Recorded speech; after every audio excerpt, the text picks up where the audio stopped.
And you're live. What is going on, everybody, and welcome to week 3 of 5 here for the Unified Premier League Phantom Division, getting things lined up further on in the tournament. Now, if you've seen us cast before, I am, of course, Septulence, and I'm joined by the wonderful Jag. We're going to be jumping in with one name that's a little bit familiar and one name that we haven't seen yet, but we've already heard a lot about.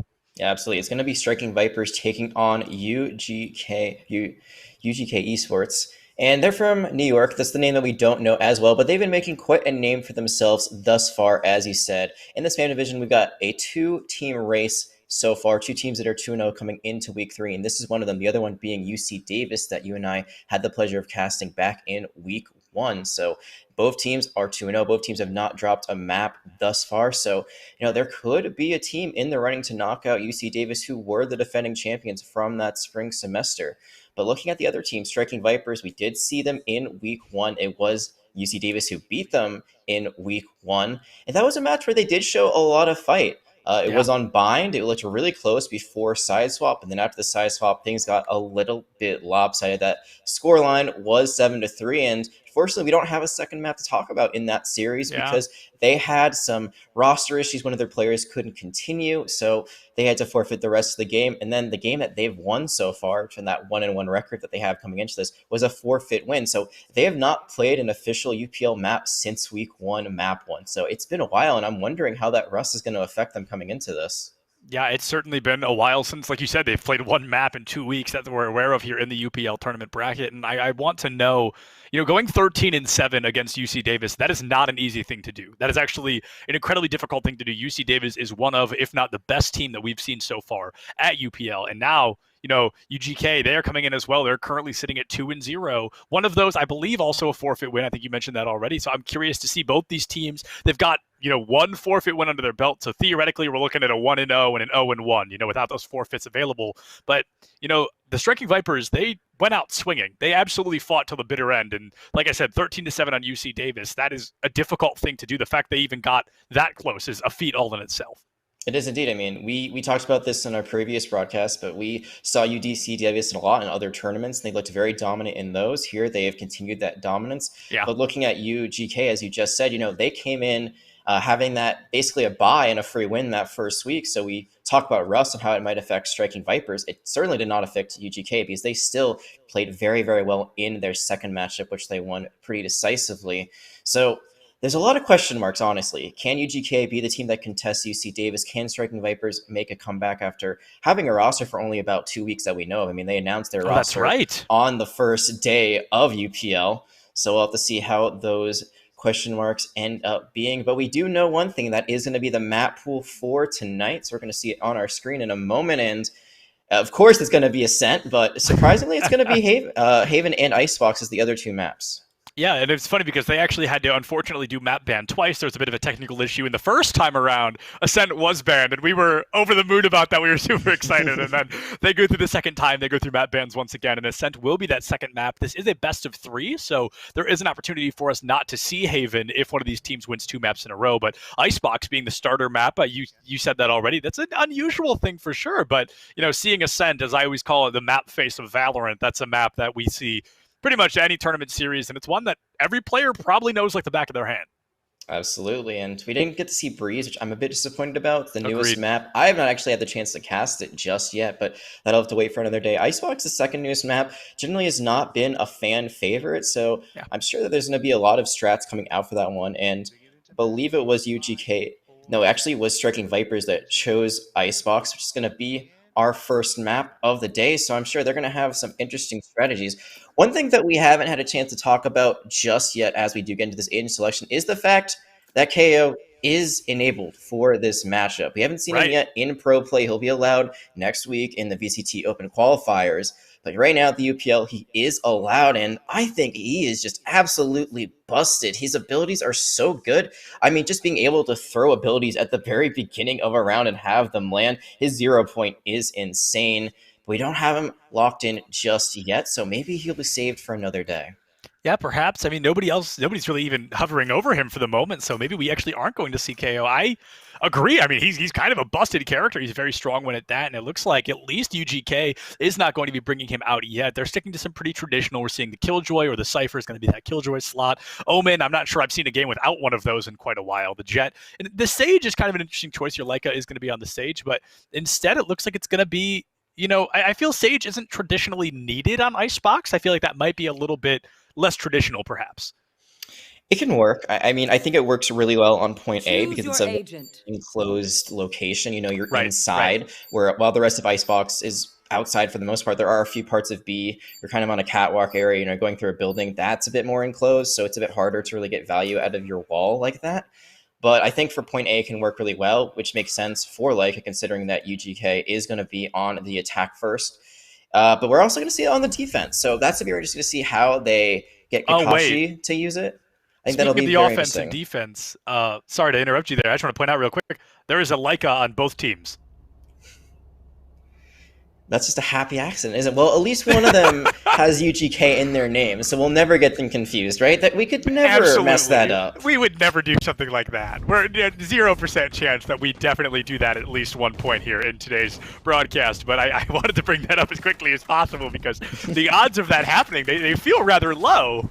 Maybe they're long lost twins. Oh, who knows? Maybe. But I think the most interesting thing is you talked about how the Omen has kind of been a mainstay on that role where you can use your smokes and cut off points or use it as a way for an entry. But Sin is going to be on the Astra. So Striking Vipers on the defense, they do have a lot of area control, but they don't have a Cypher or a Killjoy. So it's going to be really interesting to see if they'll regret that a little bit later on. Instead, they have the Yoru, who's a duelist we don't see very often. He's very good at flanking, but a lot of players just prefer to go for the Jet instead. But as we enter this pistol round, there's going to be a few buys, and Leica on the side of Striking Vipers is going to go for the Sheriff. Yeah, the Sheriff is that gun where you get one chance at firing that bullet, and if you miss, you're probably going to lose in terms of fire rate, because the Sheriff is a little bit slower on bringing out those bullets, but the bullets, of course, hit a little bit harder as well. Looks like Lost Blazer is going to be coming through, backed up by JoJo here around the side of B. They may be going for an early plant if they have the opportunity to do so, but neither of them have the spike. They may just be looking to open up the room a little bit. This first elimination may be able to help them do just that, but a great dash back from JoJo is going to keep things lined up. A 5v5 for just a moment. Sin will be the first one to fall. Striking Vipers losing the first player. Looks like two are going to fall on the side of UGK instead. Squid and Secrets both taken offline to a 4v2. It looks like maybe a 4v1 as UGK's Lost Blazer has to do quite the impossible, find practically an ace with a pistol. I mean, that is a Herculean task, and yeah, certainly not going to be seeing that here. Leica gets 3 kills at the end of the day, so that Sheriff, it's a big buy when you only have 800 credits. You can't buy any abilities, and you and I talked to death already how those abilities are a bit more expensive after the latest patch notes, but it works out. Gets the kills, gets a nice first round, and now they got the second round to celebrate. Depending on how they decide to buy here, usually teams will go in for the SMGs, and there they are, a few now coming out on the board. This is the fun of Astra, I believe. When you get to kind of plant things on the map already, it's very dangerous in the middle of play because you're still going to be super vulnerable. You're still, there. Your character's just kind of immobile, but when you do it ahead of time, it gives you a lot of opportunities to create plays as you go forth. Yeah, no doubt about that. Astro's certainly, one of the newer characters in the game, a more unique choice, but she really does get to create those plays, like you said, and not to bury the lead a little bit here, but I want to say the Striking Vipers, they have won the first round. They were not able to do that last time we saw them on stream. They lost the first round. They were able to clutch it up in the second and then carry forward, but they've already found some momentum in their favor there in that Pistols round. I want to see if that momentum shows its face once again here as we move forward. That's like UGK. They ran him very quickly onto B site last time around, and they had a lot of momentum, but then they didn't pick the right angles. I was talking about the stage wall. I mean, you put the stage wall down, and sure, it cuts off mid, but there's still a really nice sightline for the defenders when they come around the backside. So that's where Leica was last time. That's where they found a lot of value. Now they're trying to go into A, which is where I think the stage has the best potential with her slow ups as well as the wall, but so far it's still an even matchup in the second round. Yeah, an even matchup so far. Only 50 seconds left on the clock. We see the Jet does have the spike ready. JoJo is going to go for the plant. Probably be able to land it, but now they've got to defend it. Oh, Squid hits the headshot, but the Spectre does fire a little bit faster than the classic. JoJo finding that Vengeance kill slip coming through with the Bulldog. Finding Leica. It is just the Jets of the century here. Leica does find a kill onto Lost Blazer there, and JoJo going for a 2v3 win, but Sin will find the headshot kill. Leica with the Sheriff takes out Secrets as well, and Striking Vipers win not only 1, but 2 rounds in a row. It'd be really impressive if some of them are able to win this bonus round, but We'll have to see if they're able to. They're letting it go down. I think they're trying to pick up as many weapons as they can. I know that there was a Bulldog at play. I think they were able to pick that up. Now the Diffuse comes in. The most interesting thing I think here is, you know, you lose the third round. It is what it is. You did buy on the second, so your economy is not going to be that great for the third. We saw them do the opposite, where they were able to win actually on a thrifty round in their last matchup, and then they were able to build up some momentum, and then they completely dropped it. It seems like they lost 1 or 2 rounds in a row, and that's when the ball kind of rolled out of their court. So I think here, you know, you kind of have to just take your losses if you do lose this round. It looks like they are going to actually commit a little bit. It does seem to be a few gun buys, even if it's not the most expensive guns like you see on the other side, so might be a bit costly going into the next round. I'm sure they're going to make sure they have at least 3,900 credits, because that is the magic number to get full armor and an assault rifle, but of course, I really want to make sure that they recover even if they lose this round. Yeah, no doubt about that. And oh, JoJo with such an early elimination. Recovering is going to be all the harder here, as now it's going to be a 5v4, and I want to see what happens if JoJo can keep up this momentum. The Owl Drone is gone. You found an early kill out of the Yoru. This is UGK's first real opportunity. They've got the numbers advantage. They've got a great opportunity. They just need to keep the aggression up. And they also took off the only ultimate that was on the board for Striking Vipers, so nothing's going to be coming out of their pocket just yet, and they're playing patient, and it's paying off. Right now, they're just holding down sidelines. They know they have superior firepower, and now it's a 5v3 advantage. Yeah, and a 5v3 advantage, nothing to shy away from. This is going to be a very difficult round for the Striking Vipers to turn around and kind of trying to find their footing a little bit. We saw them win 2 rounds in a row. They want to keep the momentum, of course. That's what the game is all about. But now that UGK actually has some firing available, some strong fire rates, I mean, this is going to be a tough round to win. Yeah, it's really hard to go against a Vandal when you have only SMGs and you only have a Spectre. I mean, sure, you have pretty good firepower rate, but it's just the range is usually a lot better for the Vandal. So that's usually a trade you're going to lose. Yeah, absolutely. And Sid now able to tie things up 3-3. So planting the spike, they get a little bit overzealous with it. They go for a full spike plant, and now all of a sudden, Striking Vipers taking the lead once again. A 3-2. Squid has to tuck tail and run, you know, get out of there. And Secrets is going to be waiting just around the corner, has the weapon at the ready, but even on the high ground here, winning a 3v2 is going to be tough. Squid has to reload at the worst possible moment. Sid able to find that kill with the Spectre. Secrets now picking up a double. Is going to be a 2-2. Both of them critical condition, but we are seeing that Sage, she's healing up just a little bit. They're running out of time to defuse. One of these players is going to have to attack. Secrets is playing this so smartly, is not making too much move. Now is the turret out, but they're just sticking the defuse, and the wall's actually blocking. They're going to get it! Oh! No, they didn't! Oh! Oh, I thought they had the bag! I thought Kakashi absolutely had that opportunity, but the Striking Vipers, they take the loss there in the final moments. Talk about patience, talk about trigger discipline, Secrets waiting until the last available moment, but now UGK, they have finally put themselves on the board. They have, but it was so costly. They lost so many people during that round. They could have just played safe. They could have just held their position instead. You saw them. They peek. One dies. They're like, oh, well, I'm going to peek. That's not going to happen to me. And then they instantly die too. So they lost so much there. You see their economy is not as good as it could be. And UGK, they might have picked something up, but Striking Vipers, they were able to get a lot of money from that round. Now they have the operator. It's going to be Slim on that jet. He's going to be trying to find some one-shot, one-kill shots. And we know how good it can be, but Leica's going to be the first one to fall. Second time in a row that JoJo was taking out Leica in that exact spot. And just to jump back to your previous point, you know, I always say Jet and Operator, peanut butter and jelly, they go together better than any combination, I think, in this game. And I really want to see Slim work their magic with it. We've seen some very impressive shots from Slim with the Operator before, but we did see this on a different map as well. We've never seen that on Icebox here.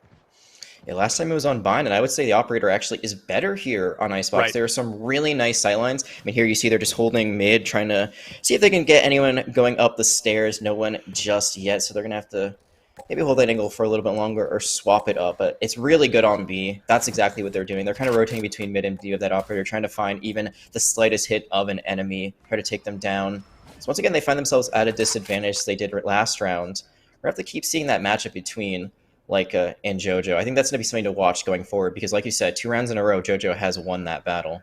Yeah, in the exact same spot as well. It has just been a repeat, one right after the next, but Kakashi immediately going to tie things up. Only a half a minute left on the clock, so we're seeing a lot of patience here from UGK. Kakashi going as far as committing the res onto Leica, so it's going to... Oh, and they're immediately taken out again, the both of them, so that res just down the drain. A 5v3 turns into a 3v3 in the blink of an eye. And UGK, they've got just a couple of seconds for the spike plant. Will come through, and now all they've got to do is play a little bit of defense, and they can win another round, tie things up. I don't think Leica was at their keyboard. It looks like they were just standing still. Maybe they weren't prepared for the resurrection. Maybe they got up because they thought their round was over, but the watch did not end there, and that's going to be an ultimate they're going to want back. It's a 3v3, as you said. UGK actually does have their own resurrection, so they could try to go for it just as a bait. Oh. But Sin is not going to be baited at all, is finding these kills still. Yeah, I've got to say, Sin on this Astra so far, I'm pretty sure we saw them 2 weeks ago as well. They have been doing a very good job on creating engagements. Now they've just got to be strong on getting those engagements out of there as well. Slim just barely going to be able to find that defuse. 5.58 seconds left, so the Striking Vipers go up 3-1. And they actually picked up an assault rifle there. I think they had a Phantom at the end of that round, drop their operator, but as you saw, just in the nick of time, was able to pick it up once again so they can hold those really nice sight lines as they were doing last rounds. But again, it's costly. These round wins have not been necessarily very clean for either team thus far. They're always losing numbers. We have not seen a flawless just yet, so even though Striking Vipers are able to bring one back, they don't give up momentum completely. They will have a bit of a lighter buy with a few of their players, but it's really UGK that are struggling. Right now, you're seeing they're going for the full light buy. They're just going for eco rounds. All they have are sidearms, so this should be a round that they lose, but they are going to commit the Blade Storm. Yeah, we see Leica just waiting, already able to find the kill. I mean, talk about that. UGK's not going to Leica that one as Leica finds Leica in the firefight there, but now Striking Vipers up 5-4, and the Blade Storm at the ready. Jojo gonna miss every dart but the last one, and the last one will be fired as well. Leica finding a double kill here, making a triple. They are back to their keyboard, and they are ready now more than ever. Squid won't find the kill with the Ghost, but not quite able to clean it up, and almost a perfect round, but Leica did fall, and the Striking Vipers will remain in the lead 4-1. It's that Leica on Leica violence, you know? It's always going to lead to one elimination, one way or another, but as you said, Leica does pull down. Yoro's a very aggressive character. I mean, you got to kind of all in with him because his abilities like let him get in and out of places, so you can't really play long distance with him. And that's kind of the reason you don't see him played a lot. It's a lot like Reyna, where, you know, it's kind of boom or bust, but Reyna does have that self-heal ability. She's got the Soul Orb, so she usually has an escape route. She should just Wraith away. Yoro does not have any healing. He does have a way to get out of fights, but it's not always going to be available. So far we're seeing this Yoro pick is paying off, but depending on how the rest of this game goes, it could be shut down, but Sin is shut down. Yeah, Sin is shut down straight away. Slim, however, gonna find that, tie things up, and another one, the wall back onto Jojo there. It looks like Lost Blazer is gonna get to sneak up in time, might even steal the operator, but Slim, a 2-for-1 deal, you'll take those any day of the week. Things gonna be tied up here, 3-3. A minute 12 left on the clock, and the spike has been dropped. So the Dimensional Drift being committed by Leica here on the side of the Striking Vipers, trying to engage a little bit, just looking for an opponent because you are invincible in that ultimate. And oh no! Oh, what a flick! I thought Leica was down the drain, but Lost Blaze are going to be taken offline straight away. A 3v2 about to turn into a 2v2, and Secrets will find the kill onto Kakashi.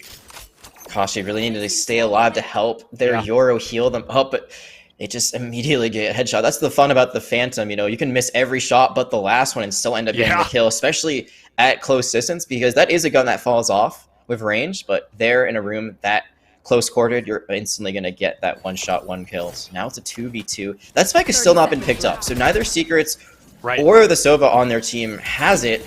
It looks like they are going to try to go for a B plan. As you see, they are putting a lot of utility down. Yeah, they're putting a lot of utility down just in an attempt to grab the spike, but Khan waiting so patiently around the corner, finds one!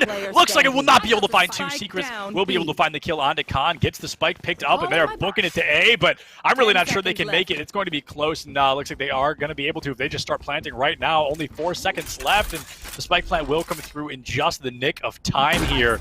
It's going to be a quarter health Khan up against, or not a Khan, excuse me, a quarter health Leica up against UGK. This is going to be a tough one.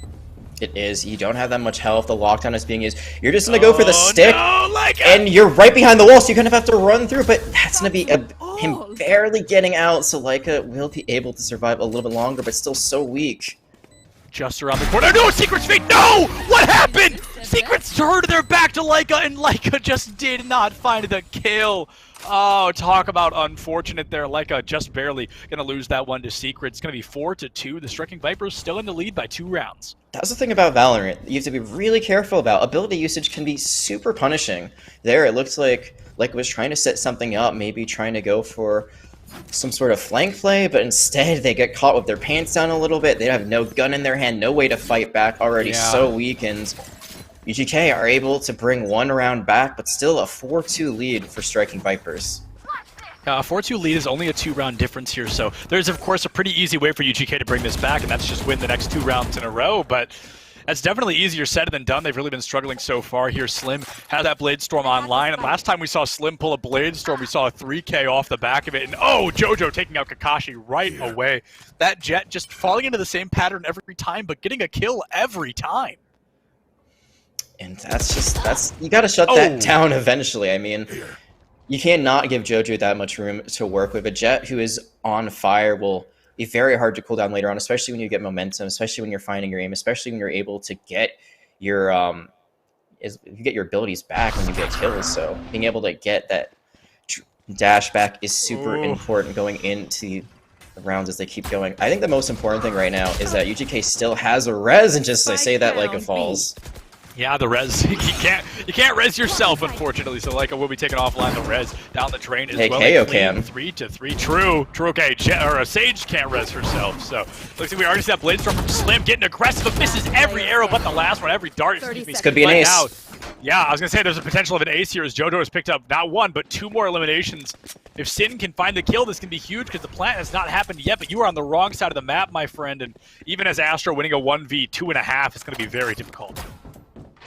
And right now, I think this is really smart from UGK. I mean, JoJo might almost have an ace, but they're also super weak. So I think right now you don't play for kills. You just play for the spike. You play for the plant. Get a few extra credits because your economy has not been the smoothest. I think now after this almost guaranteed round 1, it is going to be pretty well. You do have a Cosmic Divide, but there's no reason to use it right now. It's a very hard fight to win. So right now, I think the way that this Astra is playing it is very smart. Just let the spike explode. Keep your weapons. Don't give up any more kills to the enemy.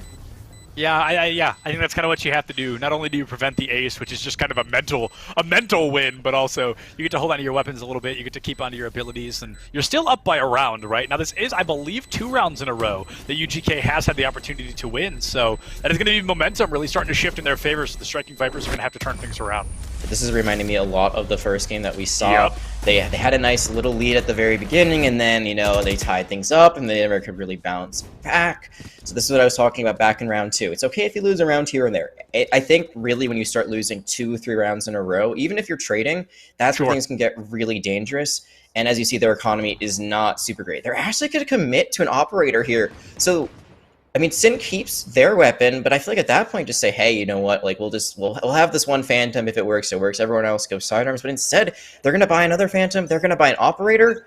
So what could be just a save round becomes kind of a force round, and then you could lose 2 rounds in a row, and then that lead you had just completely implodes on you. This is really risky from them. Yeah, I mean, talk about the definition of high risk, high reward here. This is going to be, if this doesn't work, not only is their economy going to be in shambles, but they're going to be tied up. They're no longer going to have that comfort lead that they had at one point. I think it was a 2-round lead, so they really want to turn things around here and take this round, putting themselves up in a 2-round lead once again. I think we're just going to have to see a lot of patience from the Striking Vipers, and they've got to stop walking into JoJo's hands here. So far, JoJo's not been able to find that first kill just yet. I think the way that Striking Vipers have approached this defense has been smart for the most part, because they've realized UGK, they're not going to run out. They're not just going to run to a point. They're going to play for that pick. They're going to play default. And now Striking Vipers are like, okay, what if we just played default? What if we just waited for something to happen? And now they've adapted. But is it a little bit too late? I mean, 8 rounds in, it's good to finally shift your mentality a little bit. Just hold point instead of trying to force mid. But they've also given up a little bit of room for UGK to move in on. They only have one right now. It's I believe they're Astra Sin right now on B. So could use the Cosmic Divide, but instead you're just going to get walled off. Gonna get walled off right away. Leica going for an immediate plant. JoJo able to find the kill onto Sin. Khan committing. No way! Picking up 2 with the Hunter's Fury. Leica and JoJo going to fall in the Striking Vipers once again. High risk, high reward. They have to use that Hunter's Fury. They have to come in through off the back of this. They're up by 1 of the numbers, but they've really got to find 3 more kills to put this round away. So gotta get the spike to fuse right now. You see Squid is just holding this back angle by the crate. They trade, and they're gonna again go for the defuse. They do this all the time. They stick it. They usually get it to half, and they back off, but they don't have to because that is gonna be the 2 last kills. We said it was a risk, Septulins, but boy, was the reward worth it. They finally are able to get back to a 2-round differential. And I gotta say, the operator, like, that's just so much credits you're committing, but Slim, once again, is showing up as they always have. Yeah, Slim, I mean, just, it's interesting that Slim falls so low on the kill feed right now because, the leaderboard, excuse me, because last time we saw Slim, it was just their world, and the other players were living in it. But so far, I mean, credit where credit is due. The rest of Striking Vipers, I thought they were good last time. They're already looking better in a 2-week difference. I really got to say, we've seen a lot of micro mistakes they used to make not really being made as often anymore. Maybe that time off really helped them figure out those little micro errors that they've been making, but Kakashi's going to be in a whole world of hurt right now. Kakashi is about to take a 5v1 and has absolutely no idea. Squid going to be rounding the corner, keeping an eye trained, and we've got 4 behind them. So Jojo, oh, what a reaction time! Jojo finding the shot onto Kakashi there with the Blade Storm. So that res, that any kind of that healing immediately removed from the fight. Striking Vipers looks like they're going to fall for just a moment, but things are going to get tied right back up in a 4-4 matchup. Look at where UGK is, though, right now. They're basically going from the defender's spawn. No one is the wise when they pick out Khan. This is a great rotation from them. They have a gun disadvantage, but they found themselves on even footing. But Slim, can he get another no? My goodness, these players are just giving us an absolute show here today. It's going to be a 1v1. Sin versus Leica. The spike has yet to be planted, and I mean, Leica needs to win this one. You can take yourselves to a 1-round differential and get it. Oh, Sin with a clean shot to the dome takes Leica offline, and the Striking Vipers go up 6-3.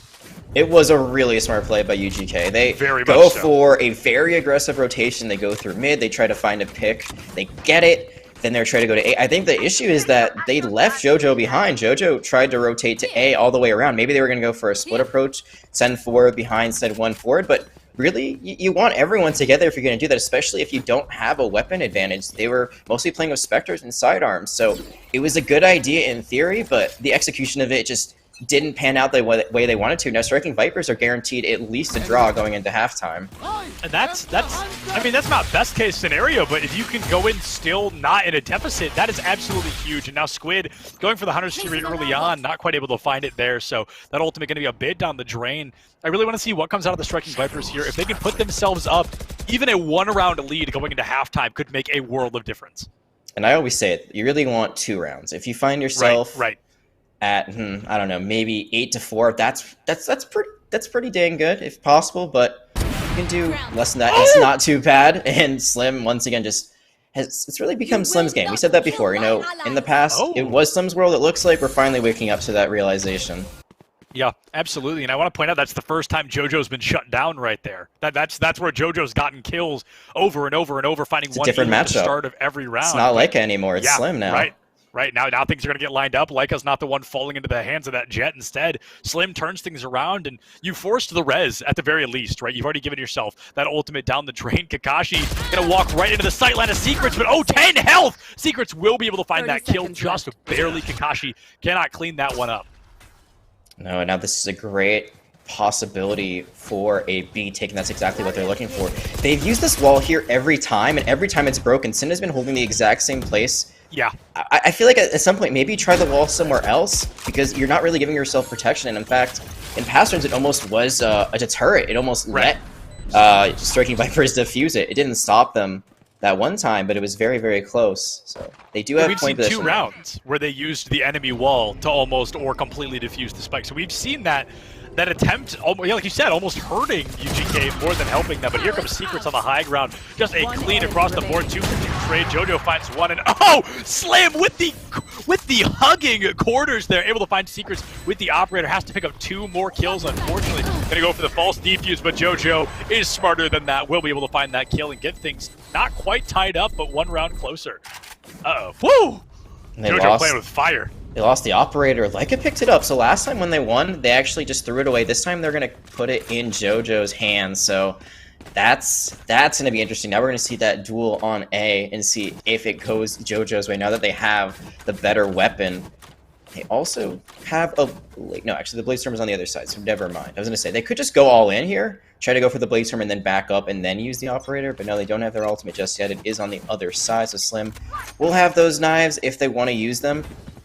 And they are. That's exactly what they're going to do. You need that operator back, and this is the best way to do it. I mean, Slim has had very good luck and very bad luck with these Blade Storms. And talk about bad luck. Slim and Sin both taken offline straight away. One Jet finds another, very reminiscent of last round, this time flipping instead in favor of UGK Esports. Khan with the frenzy, desperate to find a kill, but JoJo is just waiting around that corner, taking Khan offline. This is the closest we've been to a flawless round, and there it is! The double headshot collateral. That's not something you see every day, but it's a thing of beauty. And what we saw right before the camera cut away was that Slim was looking at someone else, and then JoJo's had that shot lined up perfectly, and they just took it. They won the duel. They got some revenge. They take their round, and it's either going to be 7-5 or 6-6. And if you're a defender in Icebox, going in drawed is not what you want. You want to have at least a slight lead, because every map except for Haven, I would say, is defender sided. So only being able to draw, even though you've had some very impressive rounds, that's going to hit your morale a lot. Yeah, I don't disagree in the slightest. I think you hit the nail right on the head there. This is really going to be the Striking Vipers. They want to have that one-round lead, and that one round, like I said, could make or break Icebox for them here. But we saw defense where they shined on the last map, where we saw them 2 weeks ago, and you know, that might be the same case here. They really might start to lose their momentum. We might see a 13-6 or a 13-7 again. If it's 13-7 and UGK wins this, that would be a real shame considering how well Striking Vipers have played. But like we said, they did fall off after halftime last time, so they got to show us that they're not just a one-half team. They got to play the entire map. They got to play it the same way they've been playing it thus far, and already they've lost their only ultimate in this last round before the swap. So, and it's the biggest one too. It's your resurrection. So, like we said before, can't bring yourself back if you're Sage. Now you can't bring back anyone. It's the ultimate you hold for a round like this, where you really want to cover up those errors you might make, but instead you lose that Sage. And now the lockdown coming out from UGK. Lost Blaze are going to try to capitalize off the back of it here. You've got a couple of seconds to move into point. Looks like we're going to see that same classic. Wall goes up, spike right behind it, but this is getting rather predictable. I mean, Striking Vipers should be taking advantage of the fact that we've seen this play so many times in a row. It ain't broke, don't fix it. And they were able to win last round off of it. Now they got the operator, so JoJo just has a firing range at their disposal. Looking at high ground, I haven't found anything yet, and there's no Cosmic Divide this time, so there's no way to really create any distractions. I mean, Astra does still have a few things set around the map, but as you see, they're not going to be enough. Yeah, Sin finds one, gets traded out. Blazer able to pick up 2 eliminations. Slim and Khan finding 2 of their own. It's going to be a 2-2 matchup here. Secrets will fall. Khan is gone, and Slim finds Squid. Oh, a Jet 1v1, 30 health from Slim, full health on the opposing side, and that spike is already ticking far too fast for it to be defused. This round has got to be handed to UGK Esports. And we're going to be all tied up. And you and I were talking about it, like, you know, it would be very difficult for UGK to bring it back, but here they are. They've done it. Even footing, it's now basically just a first to 9. So whoever finds 9 rounds, they're going to be the ones walking away with this, unless my math is off. Math was never my strong suit, unfortunately, Septulant, so... I mean, let's put it this way. If I was good at math, I wouldn't talk about video games for a living, it's 7. You know what I mean? It's 7. So, it's 7. It's 7. But now, a 6v6, like you said, this is a worst-case scenario for Striking Vipers. They have not picked up a round in 3 rounds. So now flopping onto the offense, this is really where we saw them start to fall short last game, the last time we saw them on stream. Fingers crossed for them. I'm really rooting for them here to have a better second half. Here's what I will say, though. I feel like their comp is better designed for tech, especially with the fact that they have the Yoru and the Jet, so they have really good ways to get into points quickly. Can they hold them down? That's where you have the Astra come into play. You have the Sova, you know, do some scouting. It's not as good, maybe, as a Cypher to help, you know, take over a point, but it's not going to matter when you're getting first kill.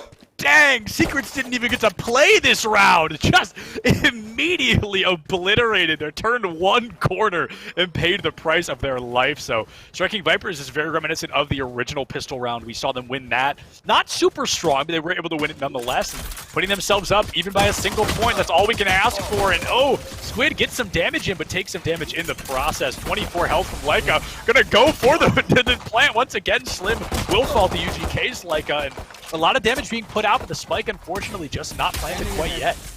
And it's the exact same strategy that UGK has run over and over again. Get on to be quick, put the wall up so it cuts off mid, but there's still such a great sight line all the way through B long. And that's what, right now, JoJo is taking advantage of. And there's just nothing that right now Striking Vipers can really do to stop it. And the worst part is that 2 of their members are super weak. Both their Leica, who's all the way on A now, as well as Sin, have fallen very low. And that healing orb, as you saw, is still on cooldown. Left. It's not going to be available for another 10 seconds. Yeah, and that's going to be pretty dire here. And speaking of dire, there goes Leica just immediately falling down the drain. And that's, talk about unfortunate. I mean, this is going to be a turnaround kind of in favor of UGK. The Striking Vipers certainly don't want right now. It was a bit of a red herring, though. They send Leica kind of as a sacrifice just so they can take over the point. They do get the plan on B, so even if they lose this, they'll get a few more credits. And Khan is actually in a really good position right now, unless Leica finds them, and they don't! Yeah, that's going to be a serious disaster here. We're going to see that Sova trade coming through. The Striking Vipers, we've seen them win a 2v3 before. I want to see if they're able to do it again, but Jojo finding Sin so early. Squid picks up Kakashi, and there it is, UGK. They instead are going to take that 1-point lead. Now seen both teams win that first round, and then the team that went on to win the first round usually wins the second round, Septulin. So we're almost guaranteed that there is going to be a lead for UGK continued for the first time all series. I don't think they've had the lead until this current round right now, so I'm sure they're happy to be in the driver's seat once again. Secret's going with the Ares. This is a very interesting pick. The Ares can be great for wallbangs, just kind of firing through an area and hoping that you land something, but I don't think there's that many great wallbang locations here on Icebox. Maybe there's some on A, but none that I can really think of off the top of my head, so it's a very interesting pick. Usually you see it on a map like Ascent. Yeah, we've seen a couple unusual things here, and I'm going to dock that up to being one of them. Jojo with the immediate kill onto Leica there. Going to be able to take that offline in the blink of an eye, and Leica, I feel, has been the first to fall many times. Gets three. Jojo does not care. They're going to hit every single player on the side of the Striking Vipers that walks through. This isn't even an operator. It's a Marshal, and oh, you've got to be kidding me! That's 4. Sin is the sole survivor. Do we see the ace with a Marshal? I will absolutely go bonkers here if we're able to find it. They know where Sin is. They know where Sin is. Jojo waiting. They know where he is. Let him get the ace. Let him get the ace. Oh, he misses! Sin with the frenzy, able to interrupt the ace, but talk about a good round for Jojo. They're absolutely amazing.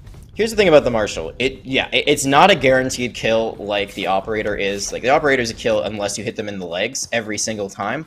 Or sometimes the wall, I think, can absorb some damage, and then it can also not kill you, but with the Marshal, when you know that they just lost the round and they can't really buy light armor because they need to save for this round, I mean, why not? If you've got the aim, that's going to be a one-shot, one-kill every time anyway. That time they just lined up like sitting ducks in a barrel, and Jojo just had a field day. They are, I think, right now the leading fragger in this lobby, but that was the bonus. This is going to be the bonus round now for Striking Vipers, so they're going to have a much better gun arsenal at their disposal. They've just got to be careful because that is, I've never seen somebody perform that well with a Marshal. The Blaze Storm's online too. That is terrifying. And oh, that makes it even worse. If the Marshal doesn't work out, here comes 5 knives in the blink of an eye, but Slim not even close to the Blade Storm of their own. Going to be a bit disastrous here for the Striking Vipers. And oh, speaking of Blade Storm, Jojo finds 2 eliminations. Gets 3! Make it 3. No way. 2 rounds in a row. Let's see it happen here. Jojo looking for the 4th. Not quite able to find it. Is Sin going to be the interrupter once again? And yes, they certainly will. Able to take Jojo offline. 3 eliminations. And it looks like the defenders, UGK, they are just running away. What is that? 6 rounds in a row that they've won? I believe it is. We'll see in just a second when we get that leaderboard popped up for us, and that is 6 rounds, just like you said. So it looks like we might not be good at math. We can count pretty well, so that's one thing going for us. I can count simple numbers. Nice, me too. But yeah, this is what we talked about. We said momentum had to save Striking Vipers, and here the complete opposite has happened. They're starting to fall apart at the seams. That's a round that should have been completely in their favor. Now look at all those guns that went the other way. UGK, they didn't even have to buy. They just picked up all of the guns from the floor. Jojo has just come alive in the last few rounds, and there is nothing stopping this Jet player. Yeah, I mean, Jojo has, I think, come alive is probably the best thing to say. Now, we're going to see Slim go for a bit of a copycat play here, has a Marshal of their own, but, I mean, I feel like the Striking Vipers, they've got to change something. This, unfortunately, feels so reminiscent of those 3 rounds that we saw kind of happen at the beginning of their last offense, and now they are falling into the same error of their ways. And this map is not over. It's only 3 rounds that you're down right now. There's still plenty of time to catch up. UGK still needs 4 more rounds. I could do that math in my head, thankfully. So there is still time, but they need to have a thrifty round of their own. They need to have the counter of what just happened to them. They need to figure out a way to take some weapons out of UGK's hands. Striking Vipers need to get those weapons in their own hands, and looks like they are going to trade. So that's not the worst start, but as you see, Khan is very weak. Yeah, Khan took nearly all of his health there, so technically, you know, a 4v3.25 is Khan going to have to win the next firefight he's in with a single bullet or fall in the process. This is still very much UGK's round to win. As long as Jojo is breathing, I think this round is very winnable for UGK. They're going to have to make sure that Jojo isn't breathing as Leica isn't able to use the dimensional drift, and they are just going to be found out immediately. It looks like Like on the side of UGK is going to win that one out. And again, JoJo just taking names, getting a wall bang. And I mean, if you're Kakashi, you could throw yourself to the wolves, maybe try to find an exit frag, but you're not going to get much more than that.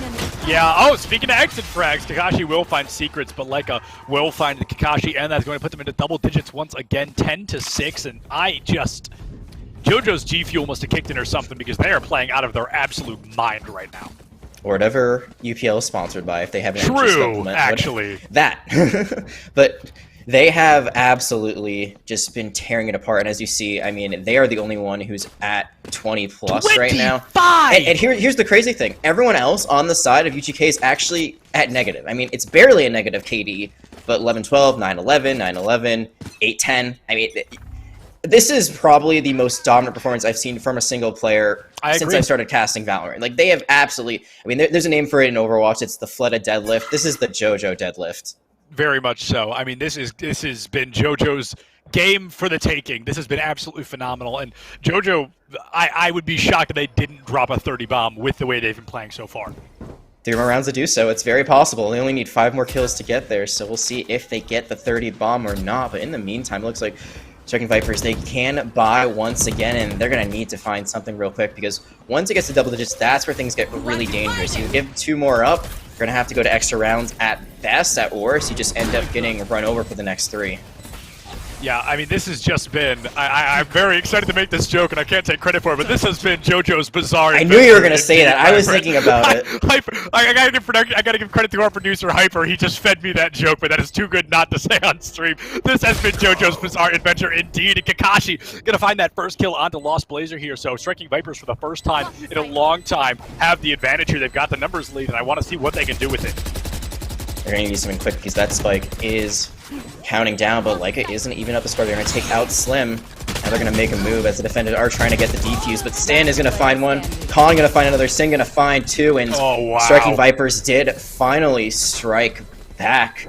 And I think there was a little bit of tactical crouching at the end there. Probably feeling good about that round. Hey, first round in a while, you know? First round, and what is that, 7? 7, yeah. So that is finally something back, and don't call it a comeback, but there is going to be an operator online for JoJo, so maybe that comeback isn't going to be lasting that long. I really have high hopes for the Striking Vipers here. That was a very clean round. They've definitely discussed how to change things and how to keep momentum moving forward in their favor, but they are trying to interrupt everything that UGK has brought to the table so far. They have been adapting. I just feel like it hasn't been quite fast enough, and we're going to see like losing that duel with JoJo. We've seen that quite a few times. So it's stuff like that, you know, just there's been a lot of repetition where UGK made a lot of the same plays, and Striking Vipers, like, they would change how they would play, but they were never really able to counter it. Right. And they keep taking the same duels, and more often than not, they're not winning them. Yeah, they are not winning the duels often, if ever, against JoJo. I'm not sure JoJo has fallen many times to anybody other than the opposing Jet Slim, so definitely something to keep in mind. Even committing the resurrection, Kakashi here, the Striking Vipers, they are desperate to win this round. Yeah, they need to. I think at this point it's kind of like throw your ultimates at the sink and see what happens, because you don't have that much time, and you actually do have guns this round after winning the last one. So maybe you have all your ultimates going into, you know, 7 to 12, but then there just isn't enough firepower to back it up. So right, you just have to use what you have now, because if you don't use it now, it's just going to be too late later on. Yeah, and while we've got a very brief moment of downtime, I would like to request somebody makes a frag reel for JoJo this week, and they put that I can't play the whole thing, but you know the JoJo's song. Don't want to get copyright claims. I think that would be really fun. But right now, there is still a resurrection alive for UGK, so as long as their stage does not fall, they have a way to get one person back. But it looks like Micah almost fell, but is able to stay alive, but Secrets is traded out. Yeah, we're going to see both Sages picking up some eliminations here. Slim going to be able to find JoJo. So now, Squid gone as well. This is another round for the Striking Vipers to take. They're ready to make things up 10-8. You could try to commit the res here, honestly, if you're UGK. If there's a body in a good enough position, maybe you can try to go for it. That wall, though, is going to make it a little bit more tricky. So I think you just save it. No, actually, they're going to use it. And I think right now, you just use it for eco. But now you're the last person alive. Come on, Squid, you gotta make this worth it! I mean, that is such an ultimate to commit. 16 health of Phantom in a dream here. The spike already in the later stages, and Kakashi finds the kill. That, we say this often, but that is certainly an ultimate they are going to want back. I mean, it's one of the most expensive in the game. It's one of the most influential in the game. The thing about Resurrection in a game like Valorant is that you're just a meat shield, especially when you are brought back, because you can immediately get mowed down. There is really no time for, invulnerability, where you can like run away. It's just immediately you're up and you're back down. There, Squid is the last one standing because Lost Blazer as well as Leica fell around them. So it's really unfortunate. I think that they were trying to just save their economy a little bit, maybe try to bring someone back to get another gun, but instead they reveal what their position is, and it leads to Leica falling, and now striking Vipers. I mean, there is a chance, because I don't believe there's an operator online for JoJo. I don't believe there is either. I'm not positive, but I don't remember seeing one. So now Khan committing a Hunter's Fury, going to be able to not find anything. Squid, however, picking up a kill of their own. So a 4v5 in favor of UGK Esports, and Striking Vipers there looking to complete that anime redemption arc so desperately. Finally getting 8 to 10. They're only down by 2 rounds. There is a world where SV comes back from this. There absolutely is. It's only a one-person disadvantage, and they also haven't played in the spike yet. So they have barely gone to A, and I would love to see this be a fake out and they all run away, but right now it's going to be Squid trying to use their Hunter's Fury, and I think they hit a few shots there. Oh, Sin going to be able to find JoJo right away. I think that was a bit of an execution coming up behind him. The spike plant from Khan at 20 health, but planting the spike is important nonetheless. Secret's going to be able to find Kakashi, making a 4v4, a 4v3. Khan at 20 health as well, so barely a player in this fight. This is going to be a really difficult one for the Striking Vipers to win. Perhaps they just want to go through and time them out as long as they can. I think this would be the perfect time for a Gravity Well, if possible, but instead it's going to be just a great round for UGK. It's only Sin left, and I don't think they're going to be able to do enough. No, they cannot, and you just saw the flank there coming out from this Omen on UGK. It just made a world of difference. Got a kill, huge distraction, made Striking Vipers turn their heads. Yeah. UGK is only 2 rounds away from taking this first map. Yeah, this is I mean, things looked so good so early on for the Striking Vipers. Things still don't look awful, 11-8, but they're only they can't afford to lose 2 more rounds. They're gonna have to win these next 5 rounds flawlessly. And looking at their economy, look at Leica can't buy. Slim can barely buy, can't go for a full buy. Maybe they can go for a Bulldog instead.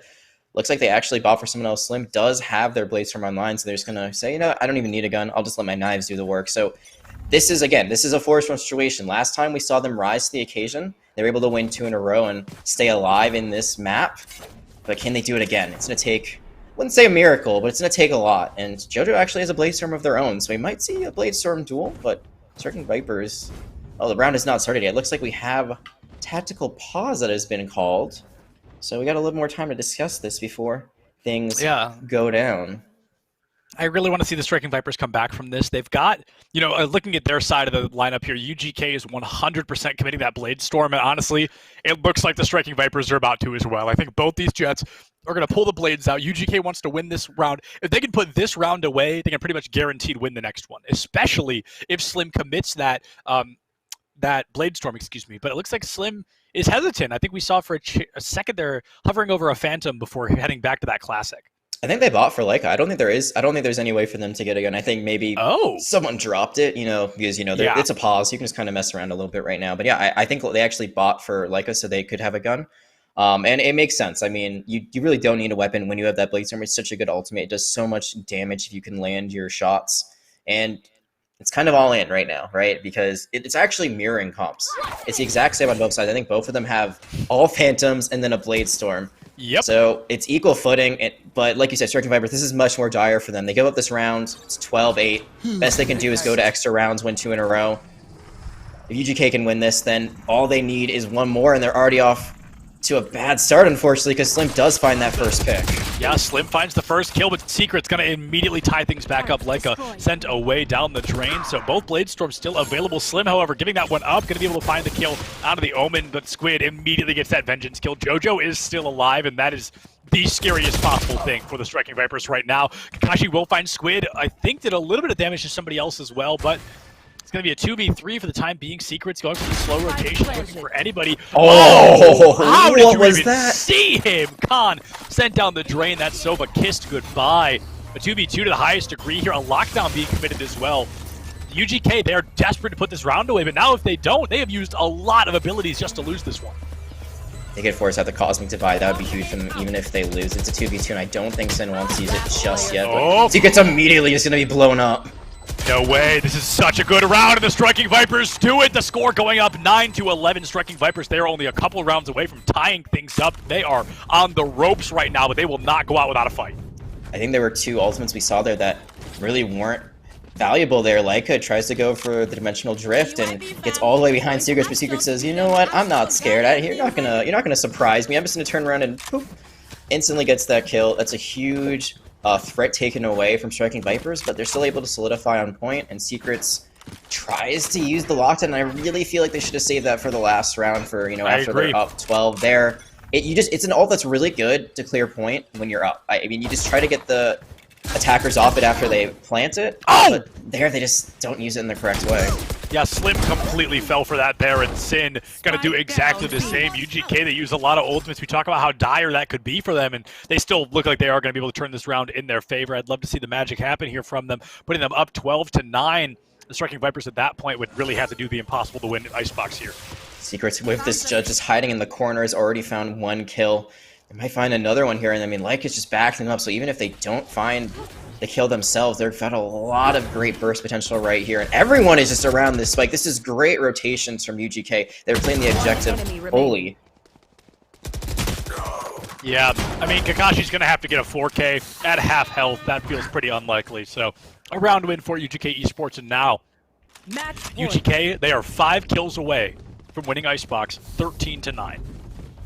Technically, they only need the defuse, right? They could actually win without any kills, but yeah, no. Generally, they are going to be 5 kills away. Just have to be a bit of a smart aleck there. This was Striking Viper's map pick, so I'm sure it's going to be... That's so scary. It's going to be a little bit upsetting if you do lose it, but you did keep it very close, especially after giving up 7 rounds in a row. Only a 4-round differential at the end of the day. That's not too bad, but like we said, it's not over till it's over, but it's going to be very challenging considering they did kind of go all in last round, and I mean, look what they have. It's not the best weapon. Sidearms, SMGs, they're going to have to win with some really great strategy here, Septulins.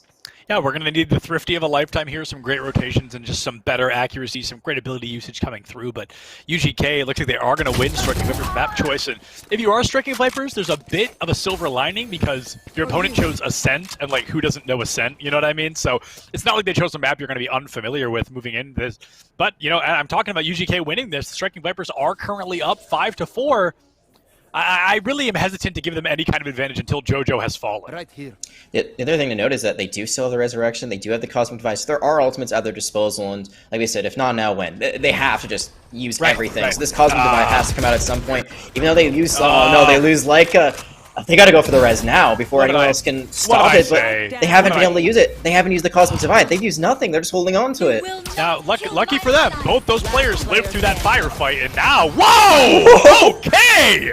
Let's go, Striking Vipers, looking clean as ever at the end of that round. Things getting choppy in the middle there, but they're able to hit double digits, and now 10-12, they are getting ready to push in overtime.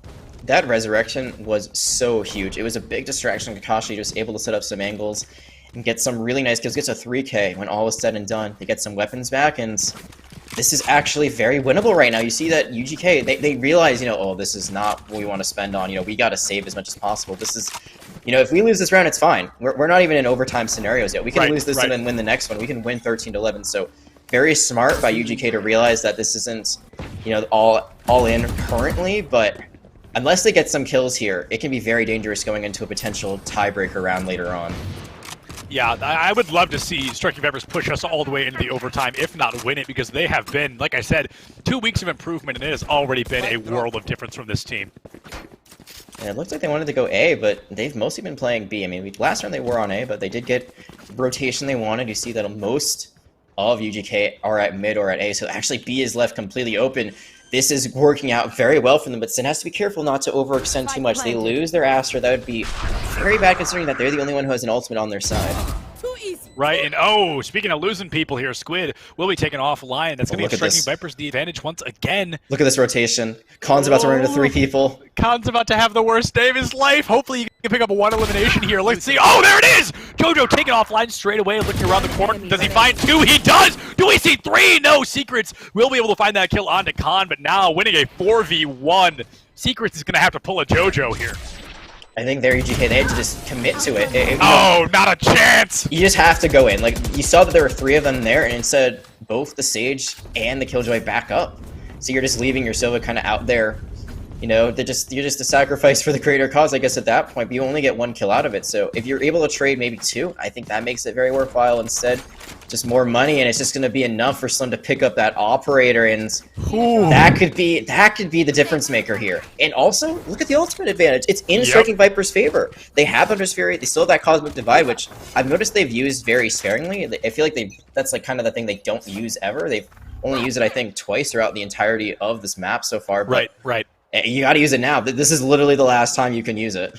This is the last possible moment to use it. It really is, because you want to use it at risk of losing the round. This is going to be tough. JoJo hiding in that same spot we've seen so many times that they've gotten 2, 3, 4 eliminations from that very spot. And this is going to be the Striking Vipers. This is their time to strike. You know, this is going to be the time to force us into that overtime. Like you said, they've got the ult advantage, and I really want to see them force an overtime here on Icebox. And the overtime scenario would be that you have to win 2 rounds in a row. You keep swapping sides, so you win an attack, then you got to win on defense. When you win 2, that's when the game is over. So it can go on for a very long time. We could be treated to some very fun Valor. This game has just been so much fun so far. So I hope we get to cast a little bit more of it, but I'm sure Striking Vipers does as well. There's going to be the Cosmic Divide going right through A, but it doesn't really cut off the point. It just kind of cuts off entry to it. Yeah, I think something that would have been absolutely wild, but it looks like they're not going to do it, is I would have loved to have seen Cosmic Divide separate A and then just a spike plan on B. But here comes Squid onto Kakashi, able to find the kill straight away. The plan, however, did come through, so they are down 4-5, but they do get the spike plant nonetheless. Striking Vipers, they need at least 2 kills to really turn this back in their favor. Right now, if you're the Sova on the side of Striking Vipers, you need to hang back, because you do have Thunder's Fury. JoJo does go down. Oh, not going to be great here for the Striking Vipers. They're going to be down 4-3, but JoJo is missing that power player from the side of UGK. Secrets is coming from behind. Has it offline, and here's Slim with another one. Caught with another one. Absolutely no way we are going to the overtime. It is on the shoulders of Lost Blazer and this Sage here to find these kills. Going for the defuse. Leica, though, able to find the wallbang kill. Here comes the Hunter's Fury on the spike. Insult to injury, and Leica going to be hit once, not quite going to be hit twice. There's no time. There's so much they can do. UGK, they're trying to find the kill here. Time. They're going to go for the demon, find There's the no kill. time. It's their time, but no! The spike will come through. The Striking Vipers, they have pushed us all the way into a 12-12 overtime. Switching sides. It was 6-6. This is the only conclusion we can come to at the end of it. 12-12. It's been tied. It just feels right. It just feels right. 24 rounds. These 2 teams are neck and neck. Striking Vipers, they did regain their composure after losing 7 in a row. They're able to rattle off 3 at the very end to bring it back from the claws of defeat. This is one heck of a comeback, and talk about it being JoJo's show. They had 5 rounds to get to 30 kills. They're still at 29, so yeah, something that Striking Vipers is doing is working, because now that weapon that has been on UGK's side for the last, basically since the side swap, is not there as much anymore, and because of that, Striking Vipers have been able to breathe new life. Everyone has a good economy going into these overtime rounds. They already start with half their alt bank, so it's going to be all even going forward. I'm so hyped for this round because nobody wins after this next round. They have to win by 2 points, so we'll swap sides and we'll see if they can win the next round as well. JoJo taking a little bit of damage there. I'm not sure landing a shot on anybody, but dropping down to 70. That could be the 30 health difference here for the Striking Vipers to win the round. Would it be the difference in already UGK? Their Killjoy is falling so low as they take over this point. So wondering where that heal warp is going to go. Hasn't been used yet, but it's still... I mean, right now, you really need to make sure that Secrets gets healed up. They have been very detrimental, and if they fall, then all of their gadgets are going to be gone too. Right. All the gadgets down the drain a little bit, and that's kind of what you need right now. Slim just falling right into Sim. They're going for a defuse. Kakashi finds 1, Sim finds 2 more. Khan, they're sticking it. Kill and the defuse just coming all the way through. It was just a big misplay there by UGK. They thought, we've got all of our traps there from Killjoy, the Alarm Bot, we've got the Nano Swarm. That's going to be enough to deter them. No, because Slim says, I'm just going to jump over all of this. I'm just going to go straight for the spike. I'm going to put a Cloud Smoke down. There's a wall there that completely blocks off the sightline, and they just stick it the entire time. No one even approaches the point. You still have your Omen alive, and sure, you're getting exit kills, but exit kills mean nothing because your economy resets the exact same. So now Striking Vipers, they are on match point. This could be one of the biggest comebacks I've ever seen. Absolutely, this is the Striking Vipers show right now, and Yeah, this very well could continue going forward. UGK, we saw their defense has been very, very strong. Strong enough to force a draw like this. And Kakashi with the first kill on his Secrets, however, that is the best case scenario here for the Striking Vipers. They need one more kill to really give themselves a good lead. They do indeed, and right now it looks like they're playing really slow. They have started making their way towards B. It looks like they're going to be having some coming from mid, some coming from spawn side. So I'm really interested to see how UGK tries to get back into this, and they do find a kill, but they take a lot of damage in the meantime. Oh! I have the spike. Yeah, they got that kill, and they took a lot of damage. Sin able to just barely clean up off the back of it and retrieve the spike in the process, I believe. So now, gonna go for a wall. Defuse. Slim finds Lykai. Icebox, my friend, Only is one all left. but over. It's JoJo. It is JoJo, the power player themselves from UGK Esports, dropping down to 94 here. 3 players left alive on the side of the Striking Vipers. No Blade Storm or Operator available. Just a Vandal and a Dream here. This is JoJo's time to shine if we've ever given them time. But it's not enough. Time will be cut short as Slim finds JoJo 14-12 victory here in favor of the Striking Vipers. I mean, talk about chef's kiss of a round. Icebox looking absolutely phenomenal, and I cannot wait for what is ever coming to us on Ascent. That was one of the most exciting games I've ever seen. I agree. Because it was just, there were basically 2 stories. The first story was that Striking Vipers really had a good, solid lead at the beginning of their defense round, and then they fell off. Right. And then it seems like it was just the JoJo show, JoJo's bizarre clutch, JoJo's almost bizarre ace. Could not get it there. So close to so many aces, but weren't able to get it done. And then after that, you saw again the swap where Striking Vipers were able to regain their composure. They won 5 rounds at the end to close things out. So it took a very big amount, I think, of like more, I was going to say like just fortitude, mental fortitude. That's the word I'm looking for. But they get it done. They're able to regain their composure. They're able to forget about the 7 rounds they gave up, and they're able to take their first map win here in UPL. First map win here in UPL on stream, nonetheless. So coming through strong as ever. The Striking Vipers now going to have a little bit of time to recuperate, kind of come back into Ascent, moving into this next map in just a couple of minutes. We're going to throw it to a super short break. Everybody use this time. Drink plenty of water. Trust me on that one. Everybody, go up, get some water, stretch your legs, do whatever you need to do, and be right back here in a couple of minutes for some more Valorant.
Welcome back, everybody, to what was, I am sure I can speak for Jag and myself, probably one of the most entertaining series of Valorant that we have seen in a really long time. It's going to be the Striking Vipers taking, I believe, a 14-12 victory over UGK Esports and just putting on an absolute show while doing it. Jag, I don't know about you, but I am not stoked to see Ascent as our next map, but I'm stoked to see our next map in general. Absolutely, I'm excited to see this series continue. I wish, just like you said, Ascent. We don't hate Ascent. It's not like it's a bad map. It's just Right, you and I right. have casted it so many times. So it's like, please just let us see something else. But there's a reason everyone picks Ascent. It's a good map. It's there is still a defender advantage, but attackers still have some really good strategies going into it. There's a lot of great things you can do mid. But going back to the last map, going back to Icebox, it was just one hell of a show. There's no other way to describe it. Momentum kept swinging left and right. It was the JoJo show for a little bit. I'm gonna keep saying that all night because I just I like how it sounds. Slim also showed up pretty big, so we saw both jets really rise to the occasion. We saw Yoro, which you don't see very often. Yeah. There was no KO, which you and I were really expecting to see pulled out here, but maybe these teams didn't practice KO yet. Maybe they just don't want to play him on Icebox. Maybe Right. we'll get that question answered a little bit later. But I think the biggest thing was that Striking Vipers, they did put themselves into a little bit of a hole, but they did not give up. They came back. They made some Right. amazing plays on thrifty rounds. They were able to get some really nice bargain buys and still find great value. Where even when they weren't winning rounds, they were still getting enough kills where, hey, the other team had to 4 spot. UGK just had to spend their economy. And then they were clutch when it mattered most. 5 rounds at the end of Icebox, including 2 in overtime to put it away. And that defensive round, though, the one they won to get round 13, I think that's round 25. That was just the best defensive retake I've ever seen. It was beautiful for so many reasons, and I think you made a great point there. Is the Striking Vipers? There was a time where they lost 7 rounds in a row, I think, or somewhere around there, and even at the end of that 7 round loss, every player except JoJo on the side of UGK was still in the negatives. They still weren't kind of having those crazy big successes. That shows you how close every single round really was, and I want to see, if any series is able to take us to a map 3, this one seems pretty likely. There's only been one map 3 through the entirety of UPL summer so far, and it was back in week 1. So we did not see anything week 2. None of them have been on stream just yet. So this would be a first for the summer season if we do see it. But I feel like this could be a series that does do it. I mean, we talked about it. I Striking agree. Yeah. Vipers looked very improved from the first match we saw them. They did really well against UC Davis, but here they were able to actually pull ahead and take that first map win. Even though they're 1-1 coming into this, that one victory is a forfeit, as we talked about previously. So this is their actual first map win of the season. So that's huge for you. It's also big for your map differential down the line if it's a tiebreaker scenario. Because remember, 4 teams from the 6 in FAM division will move on. This is a big game for them. If they're able to win this one, it means they'll be on even footing with UGK, who are 2-0 coming into this. So there's a lot on the line with only 2 games after this week. Absolutely. We're now going to be jumping into our second map of the night, possibly second of third, perhaps second of only 2. It's going to be Ascent. And we're going to see what comes up here. I mean, you got to go with Jet on Ascent, right? There's just so many really great plays you can make with her. There's a lot of great ways you can use your talent to kind of jump up and go for some crazy Blade Storm or maybe some crazy op shots. But we're going to see instead of a Killjoy this time for Secrets, they're going to be swapping over to the Raze. So I find that very interesting. Raze is not usually an agent I would see if you want to run a double duelist on Ascent. I feel like usually you'd want either Arena because her lures just find really great value. There's a lot of great open space where you can try to find people and blind them here, or the Phoenix for a very similar reason where these curveballs can get really great mileage when you enter a point, but instead they want to go for all that explosive damage that Raze offers in her kit. Yeah, I'm a huge fan of Phoenix, both on and off Ascent, so I am pretty disappointed to not be seeing him here. Also, got to point it out, no KO coming through once again, and other than Kakashi, it looks like the Vipers are going to be sticking to the if it ain't broke, don't fix it comp here. I don't think anybody else has changed. And then on the other side, like us, going to be on that Sky, of course, and Secrets is going to be locked on that Raze. So I have to agree, the Raze feels, I don't want to say clunky, but the Raze feels unusual. It can work. I mean, one thing is your blast packing will help you get to high ground really quickly, and then you can kind of take over that with your bomb buddy, or just use another blast pack and blow them to smithereens. The paint cans are really great for creating space, so it's not the worst choice in the world. It's just usually not something that we see very often. It's also interesting because they've swapped from Killjoy, who's more of a sit back, relax, let your abilities kind of take the lead with your alarm bot and your turret, and now you're going to go into the Raze, which is very much, you have to be kind of like full front and center with aggression. So it's going to be a different play style for Secrets, who I will say was very aggressive with those flanks before. Yeah. Sometimes they paid off, sometimes they did not. We'll see how it works out, but not going to be flanking a lot as for now UGK will be starting off as the Oh, defenders. you know what? I have to correct myself. Leica on the side of the Vipers has changed. They were playing Yoru, but Leica on the side of UGK was playing Sage last game. So that's Another healer character then. yeah. I got that a little mixed up there. That's my bad. See, we said we wouldn't mess it up, and now we did. So at least we got it out of the way now. Yeah, got it out of the way now. Kakashi getting JoJo out of the way right now, taking a lot of damage in the process, not quite able to survive the firefight, but no chasers instead. So a 5v4 in favor of Striking Vipers. Certainly no resurrection or anything of the sort coming out here in round one, the pistol round. So Striking Vipers, this could be very reminiscent of Icebox early on. It could be right now. Striking Vipers are going to take over this point, and I mean, Killjoy is going to add a lot of value to this, but Kakashi's kind of stuck in no man's land, so they're going to be kind of signaling to see if there's any rotations coming away from B, which there aren't, and now Secret's falling. It's looking very bad for UGK as they try to break down the store. Yeah, UGK, they can't carry any momentum from map 1 into map 2. They are just coming through, lighting things up. Slim finds another, and just like that, It's a flawless round. Going to be starting off here on Ascent. And it's amazing to me that Striking Vipers didn't lose anyone along the way because Kakashi was so low. But I mean, I'm going to be honest, Kakashi's been very impressive. I agree. They were a bit quieter on the stage last round, but they were some rounds where they were getting triple kills and coming out very clutch. So slowing over to the Killjoy, I'm sure there's probably some sort of reason that the team has. Maybe they want Leica to play a different style here on this map, but regardless, I think on this Killjoy they're going to be enabled a little bit more, and they were a big part of why they won that round, got a kill, and then just held down mid. I mean, this has just been quite impressive from Striking Vipers. It's a team effort. That's the biggest thing. I think that's what I'm trying to say here, is that there's not a JoJo on the side of the Striking Vipers. It is every single There's one no of them JoJo at all now. really pulling their weight. Oh, yeah, that's a great point. There's no JoJo on either team now. But, I mean, the Striking Vipers, their non-sponsored gaming Liquid has kicked in here. I mean, this has been absolutely phenomenal. It's going to be another flawless round right now. Like, Secrets is going to have to really pop off, and they can't even do that. That is 2 flawless in a row. You can tell that there's something in the air. The weather has changed. They are firing on all cylinders, and I was told that there is no sponsor, so we can say G Fuel. So their G Fuel has kicked in fact, and this is going to be a round that they might give up because it is the bonus round for UGK. So this is where we saw them on Icebox. I mean, this is kind of similar to Icebox. Actually, because before it was 2 rounds in a row, then they give one up and they bring it back a little bit after that. Fortunately, I'm having some issues right now with my feed, so we're going to be coming back to our faces just for a brief moment to talk about. Yeah, I like that. Nice. We're not even talking about those first 2 rounds. I mean, they were just dominant. Before we did see 2-round wins for Striking Vipers at the beginning, but they were not flawless like that. They lost 2 or 3 people along the way for both those first 2 rounds. This time, everyone's staying alive. It's not often you see a team go 2 rounds and not lose a single player in either round. That is 10 lives. You didn't lose a single one. That is absolutely best case scenario for the Striking Vipers so far. And folks, you are going to have to bear through as I hope you like looking at these handsome faces because we are going to be here for an unknown amount of time as we wait for the stream to get reconnected just a little bit. But I mean, the Striking Vipers, it would be a shame for their second map again to not be on stream. So I hope that we are able to get this figured out. Last time, that was a little bit of a personnel issue. Unfortunately, one of their players had some issues, and it looks like we are not going to have another issue as we are going to be right back into the swing of things in just a moment.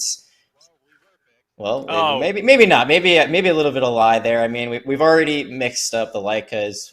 We're already telling lies, but when we're going to be back, Subulance, I mean, at this point, I don't know. I don't know. It's a great game, and we're just along for the ride, and hopefully we can get back into it soon. Yeah, I mean, it's just that's the world of working in live production, my friends, is there will be technical issues one way or another, and we are going to be back on screen here for, like I said, an undisclosed amount of time. And if you see me secretly sliding my plate of dinner across my desk, no, you didn't. But we are going to be waiting here just in a little bit of time. I want to see, I hope this doesn't ruin the momentum the Vipers just had, right? I hope this forced break isn't going to break kind of what they've been bringing to the table so far. I would say, actually, this is a round that you're expecting to lose anyway, so maybe you can kind of think about what is coming next after this. So, you got this round. It's the bonus round. You're going to be a little bit outmaneuvered. There's better firepower on their side. They're going to have Vandals. They're going to have Phantoms. They're going to be stuck with your Spectres and maybe your Stingers. So it's going to be difficult. If you do win this, that's great, and that's huge actually, because then you win round 4 as well, basically guaranteed, and then you can kind of snowball that for a little bit. But I think really you can think, all right, so we lose this round. What do we do next? What do we do when we can go for a full buy? What can we do when we're going to be on equal footing? And I think that's where you actually have a bit of an advantage. Right now, I think UGK might be scrambling a little bit. Where they, come on, guys, Yeah. we gotta pick this up. We know we lost a really tough first map. We really got to make sure that we're all in the zone, all in sync going forward. So I think you got a little bit of two different mental plays going on. But unfortunately, before we find out, we're going to be taking a very short break. Hopefully, I'm keeping my fingers crossed on that one, because this game has been incredible and these players deserve to be casted a little bit more by us. So we'll be back in just a few moments.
Hey everybody, welcome back once again. We unfortunately did lose a couple of rounds to the void that is technical issues. We lost 3 rounds there, and they were 3 interesting rounds from what we've heard. We unfortunately didn't see them either. We have heard the updated score, and it's talk about turning the tides.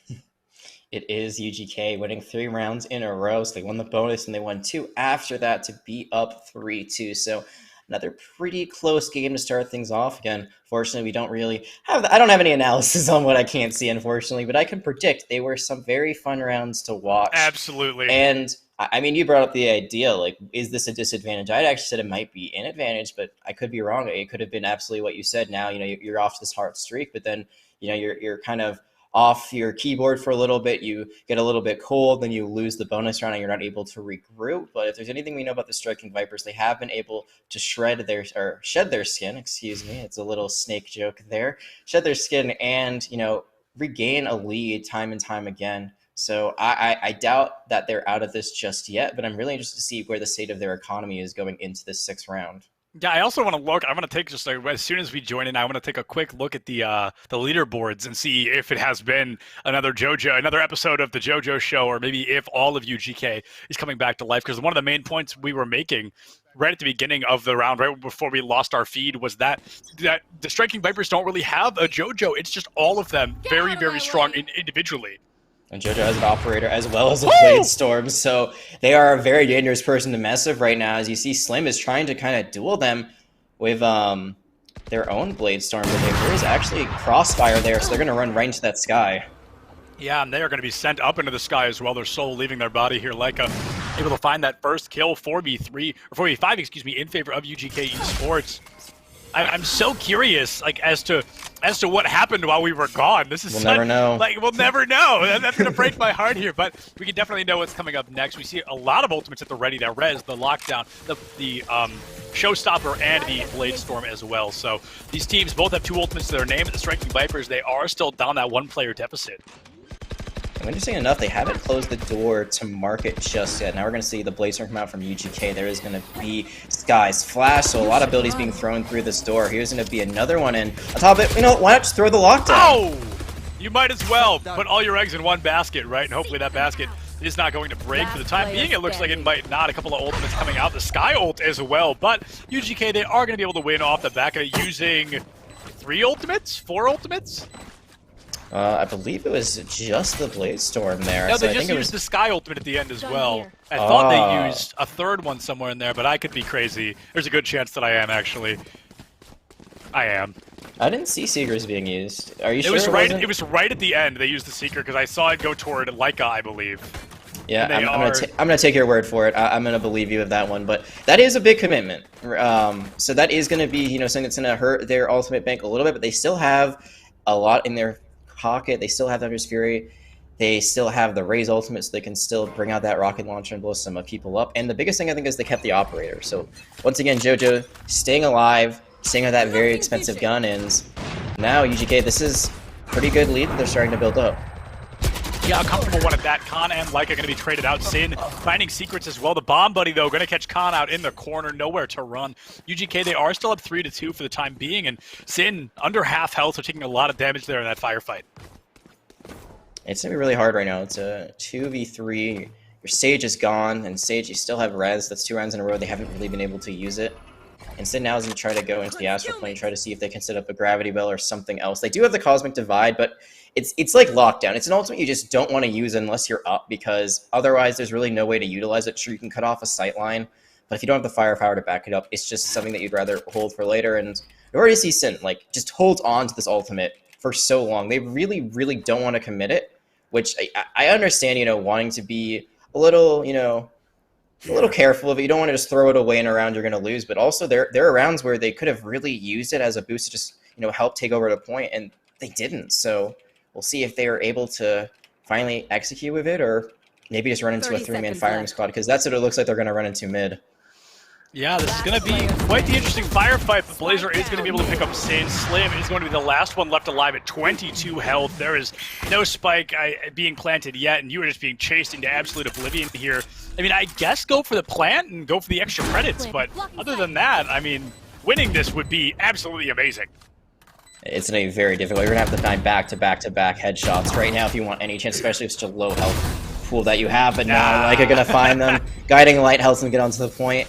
It's going to be UGK now, making their lead 3 rounds. They will be up 5-2, and I don't understand really what the play there was from Striking Vipers, I'm being completely honest. I guess they wanted to try to find mid control, but there was already, like, it's been so long in the round, you only have about 20 seconds to plant, and you already know it's completely cut off. There was no one there, so I feel like they could just go for the safe bet, try to find a few exit frags. You do get the plant, so at least there's some extra credits, but that was just a risk that wasn't worth taking. Yeah, really high risk, no reward, I think. That's going to be a little bit unfortunate there for the Striking Vipers. They win the first 2 rounds flawlessly, and then they have not been able to win a round since. This is UGK's half for the taking. It does seem that way, and already they're only 1 round away from being at the worst tied up, so you gotta feel that they're probably in a good spot right now, and they've kind of recovered from that last map loss, but if Slim can find a kill here onto the Raze, that would be a huge way to start this off.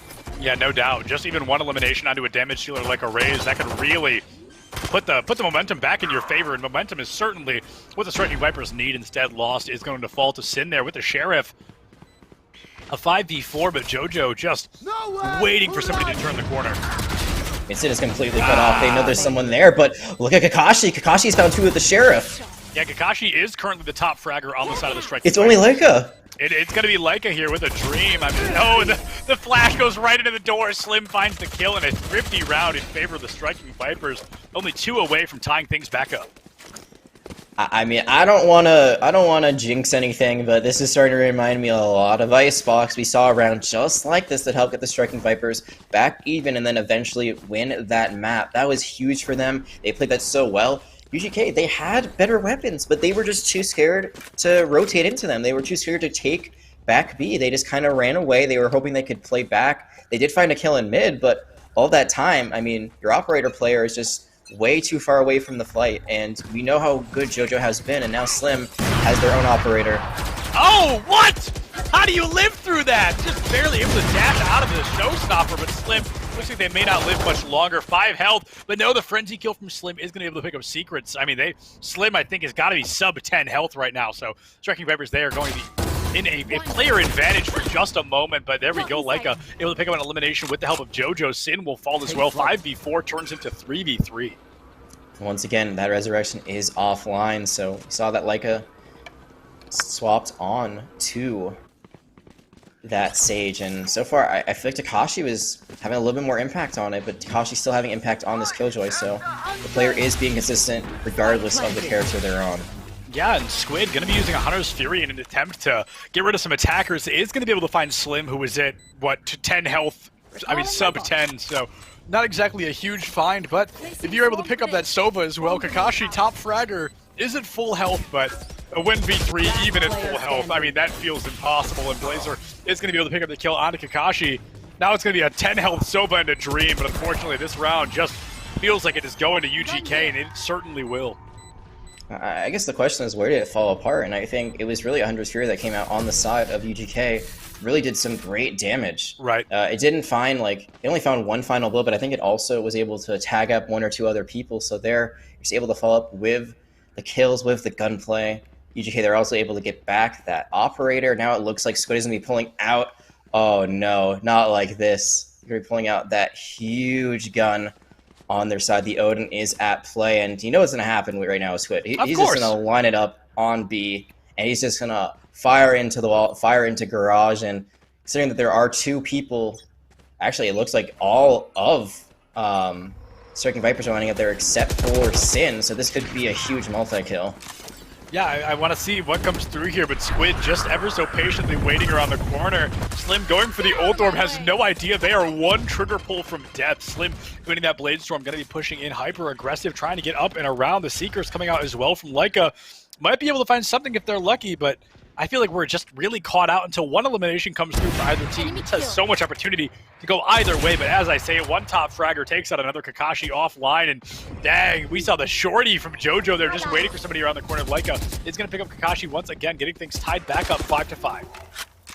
And that's huge. So they still have, again, like the ultimate that they always had, they still have the Cosmic Divide. This is when you use it. It's 5v5. Right. You don't have great guns. You're already on like at best you can draw scenario, so it's, again, you gotta win now. And if you wait too long, like even when you get your gun economy, maybe it won't be the best gun to use, or it won't be the best play to use them. And there it is, the Cosmic Divide does actually come out. So see if it's enough to help get them up, but that's gonna be a really nice guiding light. I was just about to say, I'm surprised nobody has died yet, but then 2 people are finally going to be taken offline. Kakashi, oh my goodness, with the Sheriff! There is a new Sheriff in town indeed, and Kakashi is the name. Looking for 2, gonna miss the 3rd there, and Ares does fire just a little bit faster. So now it's gonna be a 3v2 in favor of the Striking Vipers, but Squid with that Ares is still floating around. Not the Ares, the Odin, which is even more dangerous because it's got it's much more accurate. The rate of fire is just about the same, but it's much less of a spray and more just like a straight line. So there you see he's got mowed down. But again, UGK, they just don't make a move. It's equal, and I think they prefer to keep their weapons honestly than try to commit to this. Player standing. Oh, this is so scary for Khan. They're gonna get wallbanged. This is so scary, just dancing around. Now, on the bright side, the spike sounds like the show has already been stopped here, but you might be able to get an exit frag if you're lucky. Pulls out the classic, and they both go down. Unfortunately, neither Sova making it out, but fortunately, if you are a Striking Vipers fan, that is another round in the books. It feels like when they're at a disadvantage, when they have to buy light, they're actually that's when they play their best, I've noticed. I mean, that's 2 thrifty rounds now that they've won against an Odin and an Operator. 2 of the best and most expensive guns in the game. So Striking Vipers, even when their economy isn't the best, they're finding ways to make it work, and now they can go for a full buy. For the most part, there is Slim who is going to have to settle for light armor, but it is a bit better that UGK has. They are going to have to go for that Ares. So this is going to be the same play again from the Soban side of the UGK, but this time the gun they're going to be trying to use isn't as good. Yeah, I'm like nervous for Kakashi here. Like I said, just a bullet from death, but Slim is going to find a kill. Squid picking up the wall bang onto Slim, so the plan does work, but you traded somebody out in the process, so it doesn't work perhaps as well as you may have wanted it to. It's going to be anybody's game here for the time being. A little bit of a heal orb coming out from Leica. Going to have to keep themselves alive. Sin just ever so patient with great trigger discipline. Will find the other Leica in the back line, making it a 4v3 in favor of the Striking Vipers, who are only 2 rounds away from sending us into another tied halftime. And the biggest thing right now is Kakashi stayed alive, and I was really worried they'd fall if they tried to push into Garage. They still have the lockdown, which is what they really need to use. Yeah, and Blazer is going to be able to find Sin straight away. The plant is still coming through a 3-3, and they are going to be able to get it as nobody from the side of UGK is there to immediately contest, but I think they're going to be coming up from heaven here in just a moment. I'm really surprised about right now how they're playing this. Like, Kakashi has their back towards the Archway, and they know that there's someone there because one of their teammates just died. And look, this Omen just... No one's looking at them right now. Did they forget?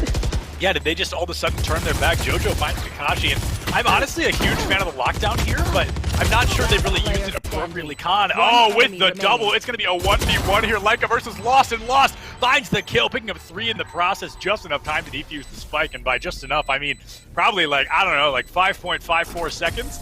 All right, but how cool would that have been had I been correct? I mean, that would have been pretty crazy. If you were correct, I'd just been like, all right, you know what, you're just too big brain for me. You can handle casting the rest of this on your own. Go for it, buddy. But it was close, and it was really well timed. It was really unlucky, actually, for Leica, because you could hear that they were in the middle of reloading, and I think that was kind of what Lost realized, like, hey, like, they don't have their gun up right now, so if I can find a few early shots, even if I don't land a headshot, I do have the Phantom, so I can just kind of spray and pray. Found enough final blows there to seal the deal, and UGK guaranteed a lead for this map, and the first lead we've had really all series going into halftime. Yeah, absolutely. I want to see kind of... Oh my goodness! Slim with the double Bulldog kill, taking out, you know, a little under half of the team, so that is going to be a great way to start this, just opening up B in the blink of an eye, getting hyper aggressive, double dashing in, I believe, so finding 2 kills off the back of it. And I was going to point out the Striking Vipers, you know, this is, like you said, the first time we're really seeing a team fall into a deficit. We saw how important a 1-round win can be, so Striking Vipers, they want to go into the 7-5. Yeah, and it looks like unless something disastrous happens, they will find it as currently everyone is alive. They started with a flawless round. Can they end with one?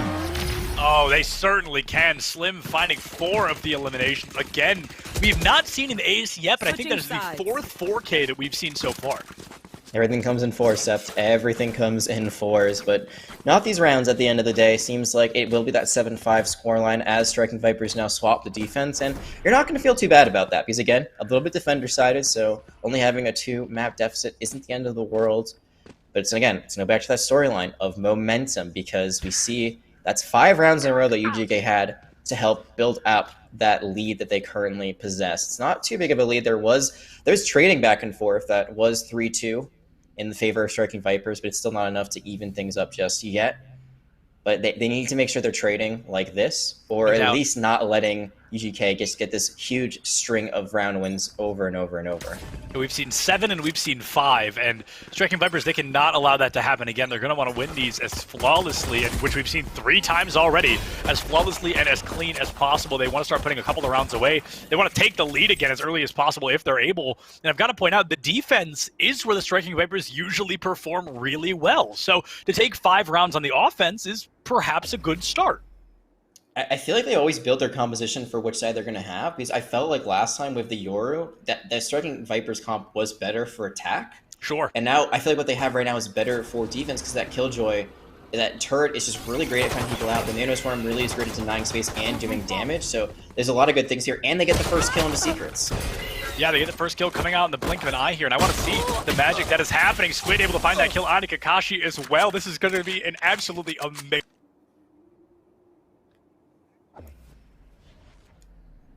All right, and it looks like we have lost Sedflins, unfortunately, so I'm going to try to call the rest of this round for the time being until we get them. It is a 3v3, and a lot of people on the side of UGK are weak. Sky, one of the things about her is that she cannot heal herself. She can heal her teammates, but fortunately, there is no way for her to get that health back, especially considering the fact that she does currently have the spike, so they're going to have to make a move sooner or later. It looks like they're trying to go towards B as they fire a few shots.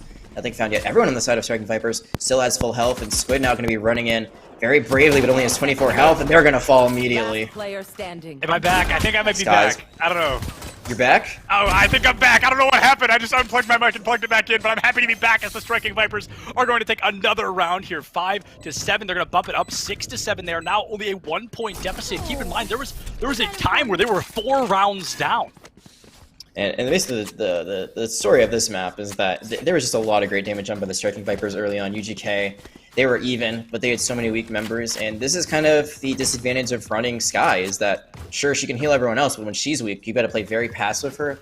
They couldn't really get into the site. They didn't have any abilities because it is the pistol round, so they couldn't buy them, so there's no way to really use any of her flashes or anything like that to get on the point, and Striking Vipers are able to get another pistol round on the board, and now are only 1 round away from tying things up once again.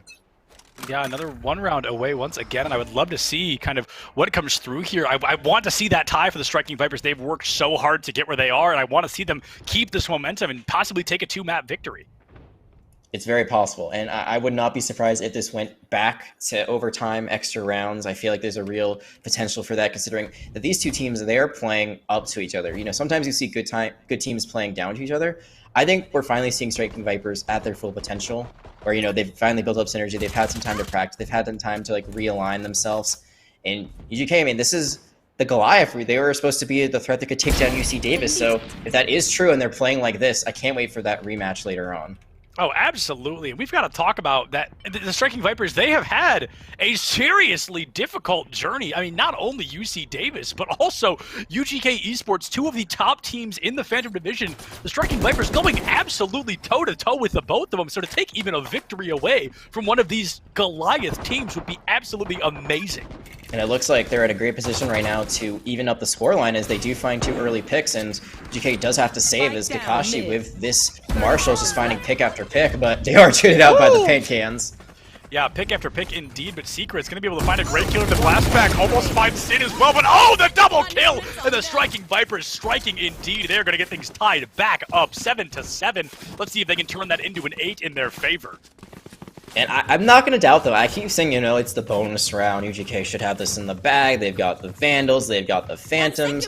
But I just feel like Striking Vipers have played so well. Like, this is a team that plays very smart when they are at a disadvantage, when they know that they don't have as good a firepower, when they have weaker weapons.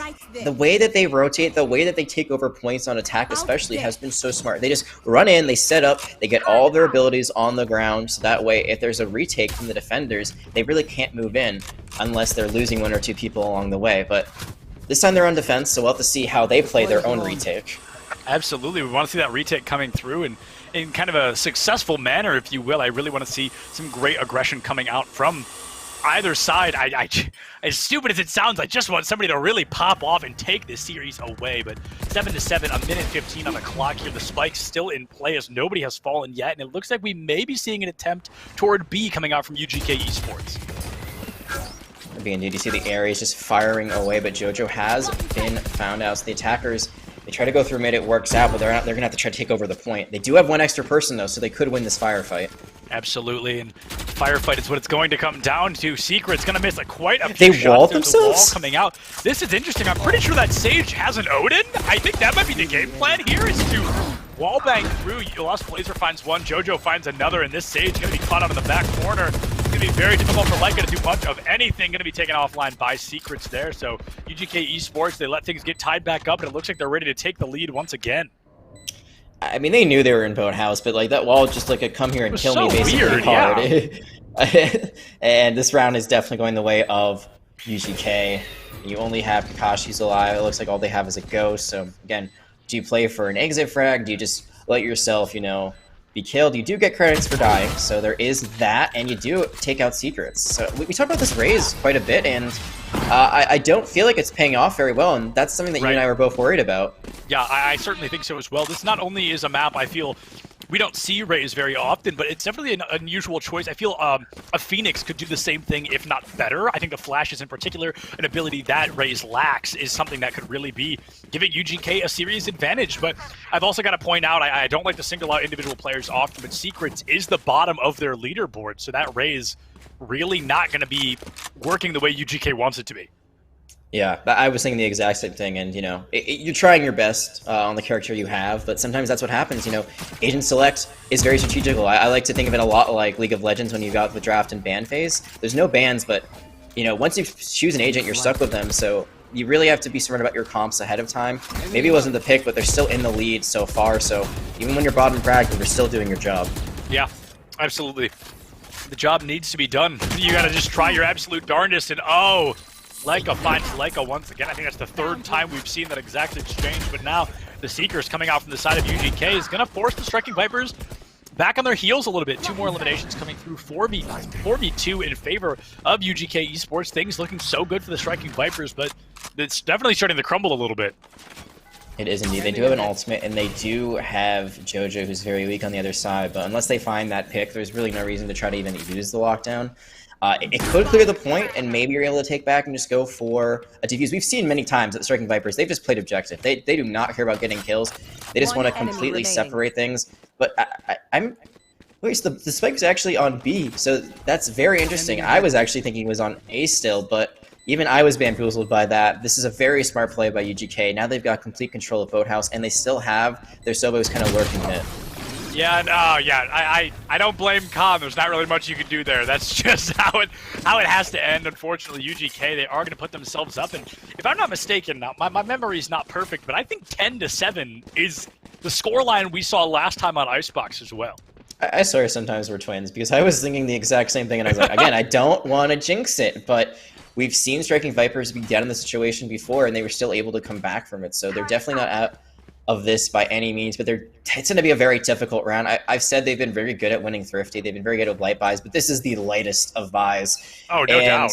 I mean, Kakashi, who's been notoriously very good at the Sheriff, has also found success with the Marshal, but the biggest difference here is that there is full armor all online for UGK, so unless it's a headshot, it's not going to be one shot, one kill, which makes it very much more difficult here for Kakashi to find a lot of value on that sniper rifle. Yeah, that's what makes the bolt action so difficult, is if you're not landing the head and they've got the armor available, you've really got yourself down on your luck. You truly are a sitting duck, so we got to see what that comes down to at the end of the day. The Owl Drone coming out from Squid gets a little bit of recon. They know nobody's over there, but you also don't know where anybody is, considering 0 people were seen with that Owl Drone. So UGK, they're going to go to push in. It seems like an attempt onto A, at least for the time being. Secrets going to get slowed down in the corner, just barely able to make it out. And Striking Vipers, they are just biding their time, waiting for somebody to push through that choke.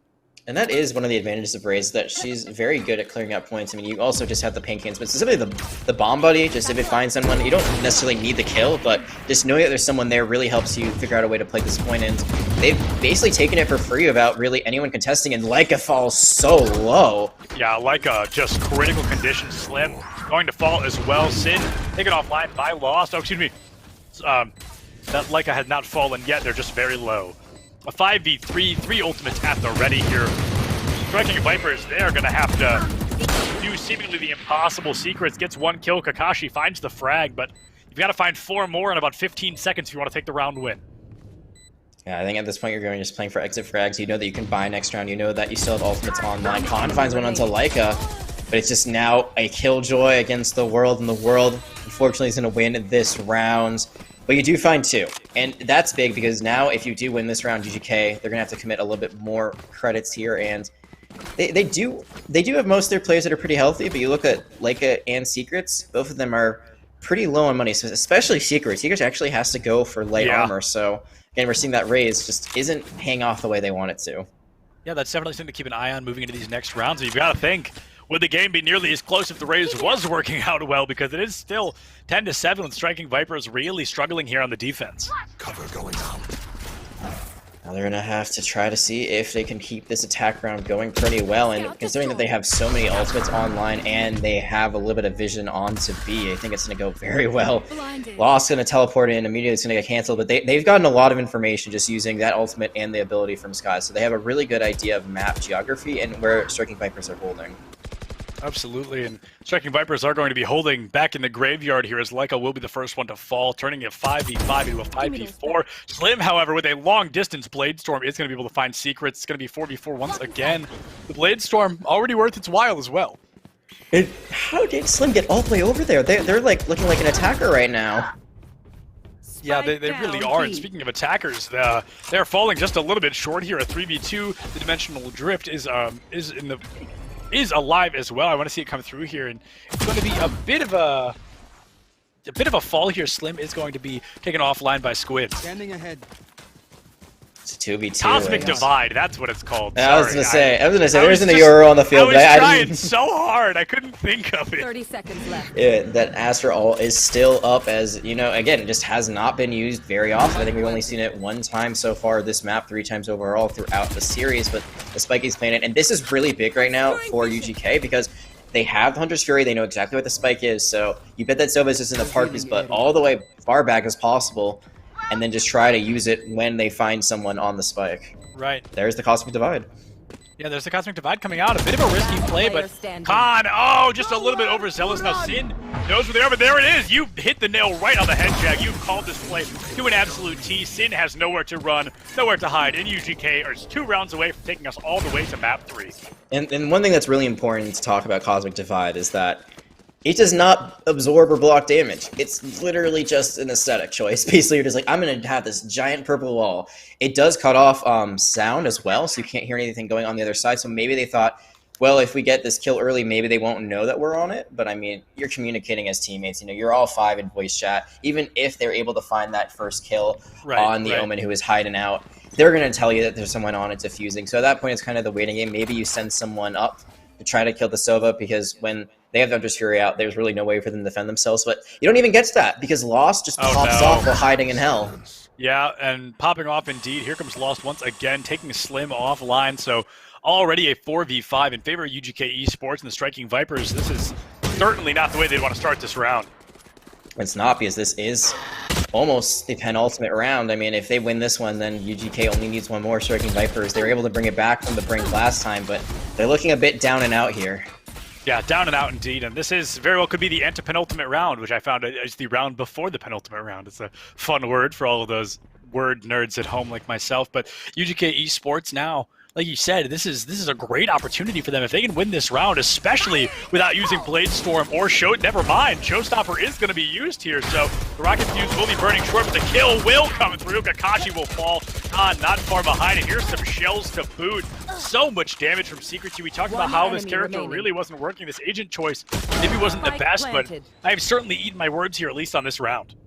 Yeah, popping off at the very end, helping secure a win. That's what you love to see from someone who maybe hasn't had the best map performance. You can see the pings. They know exactly where Sin is, and that location is going to be revealed. The recon ball not destroyed quick enough, so it's just the waiting game. I mean, you don't have to run into this, because that's just an insane wall bang. But you don't have to run into it. You just hold your angle because the spike's already planted in. That is the penultimate round. I believe, again, my math was not the greatest there, because now UGK, they win this one, and they're able to force a tiebreaker on Haven. Yeah, they can force us all the way to that third map. Like you said, that tiebreaker on Haven could be coming up just after this round, but we have seen a very similar story be told on Icebox before. The Striking Vipers, however, would have to win 6 rounds in a row just to stay alive, 8 rounds in a row to take the win here on Ascent, and that is, of course, a very difficult thing to do. It's going to be even more difficult when you're walking into Odin's, and you're going to pull out the Playstorm as well, so it just has all the firepower at their disposal, but it's not enough!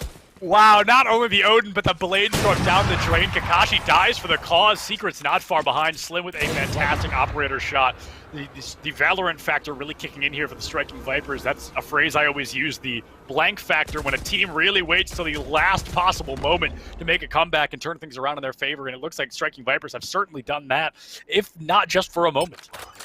And it's definitely possible, but we talked about how they had to trade rounds. They have not traded at all. They have lost round after round, so this could be the start of something. This could be the start of bringing it back to the fold, forcing overtime once again, but it's going to be the start of 5 in a row here. So biggest thing is that they haven't used any ultimates. They still have one online that they can't use their lockdown because currently their Killjoy is dead. They still have their res. Doesn't look like they'll really need to use that.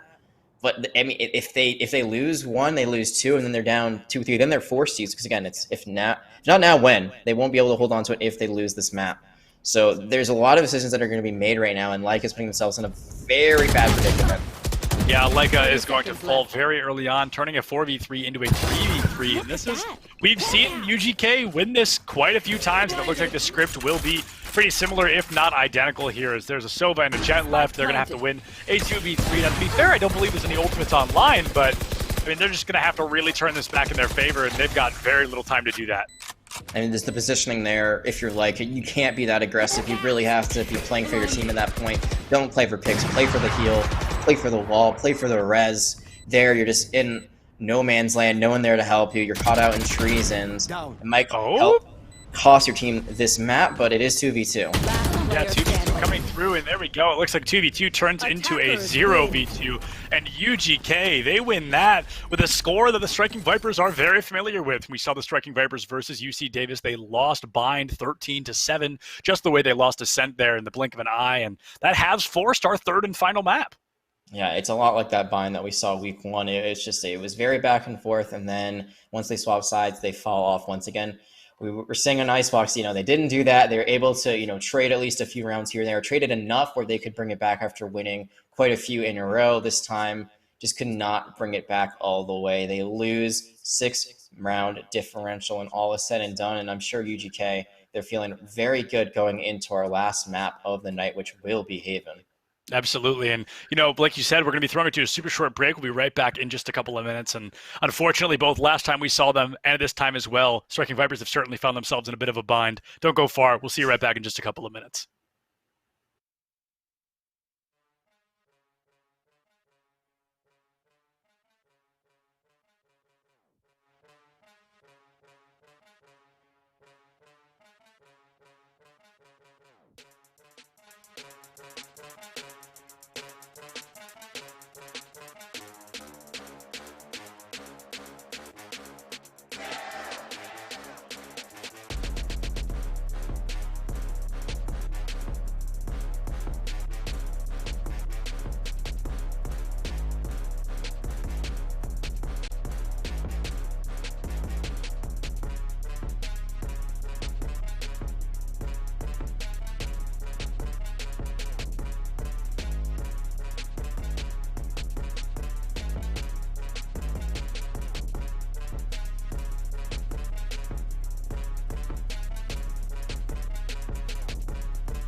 Welcome back, my friends, for our third of three possible maps. The Striking Vipers win map one, and it looks like UGK wins Ascent a little bit easier. I am still Sepulence, joined by the handsome and wonderful Jag to bring you the third and final map.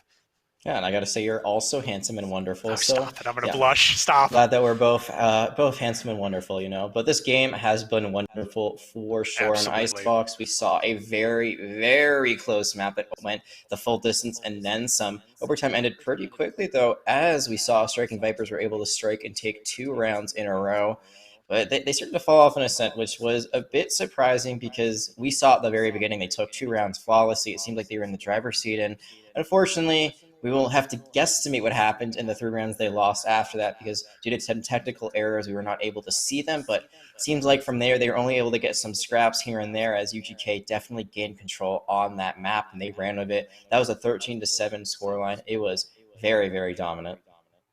Yeah, very dominant indeed, and I'm very excited to see what's going to be coming out here in terms of the Striking Vipers. You know, the Venom had said in early after map one, they were really able to take that map in the overtime, like you said, but a win is a win nonetheless. And then Ascent, not as close as Icebox, not even by a mile there. UGK wins 13-7. So the Striking Vipers, they don't go down without a fight, but at the same time, things were looking a little bit rough. So I want to see, moving into this next map, the one that's not Ascent. I'm just excited to see a map that isn't Ascent, of course, because I've seen that map probably over 500 times. But either way, I'm very excited to see. This map is going to call for some different play styles and perhaps some different agent choices as well. And we're going to pull up that map screen once more just because I'm a big fan of it, and I'd love to see what our final selection is so we can have a little bit of a dramatic roll. And don't even get the drum roll, but I'm going to do it anyway. It's Haven!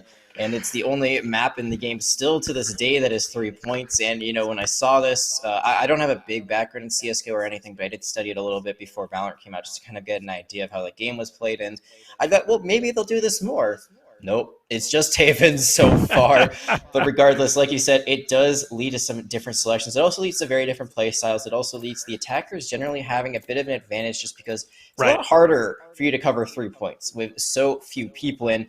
Oh my goodness, Sepulence. Is that a Brimstone? No, it's not. Is it a Viper? I'm not even gonna say it. I'm not gonna get debated. I want to see it like it goes for, but I would actually love to see a Brimstone here. I feel like that would be a really good choice because I feel like his ultimate is kind of undervalued. It can be really good. It's a lot like 100 Fury. It controls the area. It does a lot of damage, and it can create a lot of distractions or cancel a bomb plan or a defuse. So I think actually this would be a great pick, but it looks like for the time being, Leica's actually settled towards the Viper. Just hovering, though, hasn't locked it in. Yeah, the only locks that we've seen so far is like on the opposing side on the Cypher there, and it looks like we're going to be seeing Lost Blazer as well coming through. I'm really curious to see if that's going to be, if they're going to be changing anything, and they certainly are. No more raids coming through. It looks like it's going to be secrets on the, not the Sombra, that's the wrong game, on the Reyna. I knew it, it's just my brain's a little bit mixed up. They do look similar. It's coming in. They have the same voice actor, I think, so I'm not that crazy. It's actually Raze that has the same voice actor. Oh, shucks. Now I'm twice as crazy, but that's fine either way. We are going to see that Brimstone, however. I do want to jump back to that thought. Leica, on the side of the Striking Vipers, is going to choose the Brimstone. So not only are we seeing Brimstone for the first time today, but also Phoenix, Reyna, and Cypher as well. So a lot of new changes coming through here. Another role swap is Leica going to be going now to the Brimstone, and Sin's going to be going on the Phoenix. So we've seen Sin only play Astra so far, and I feel like it had pretty good value on both maps, but the one thing I kept notating was that they really would hold their Cosmic Divide for what felt like forever.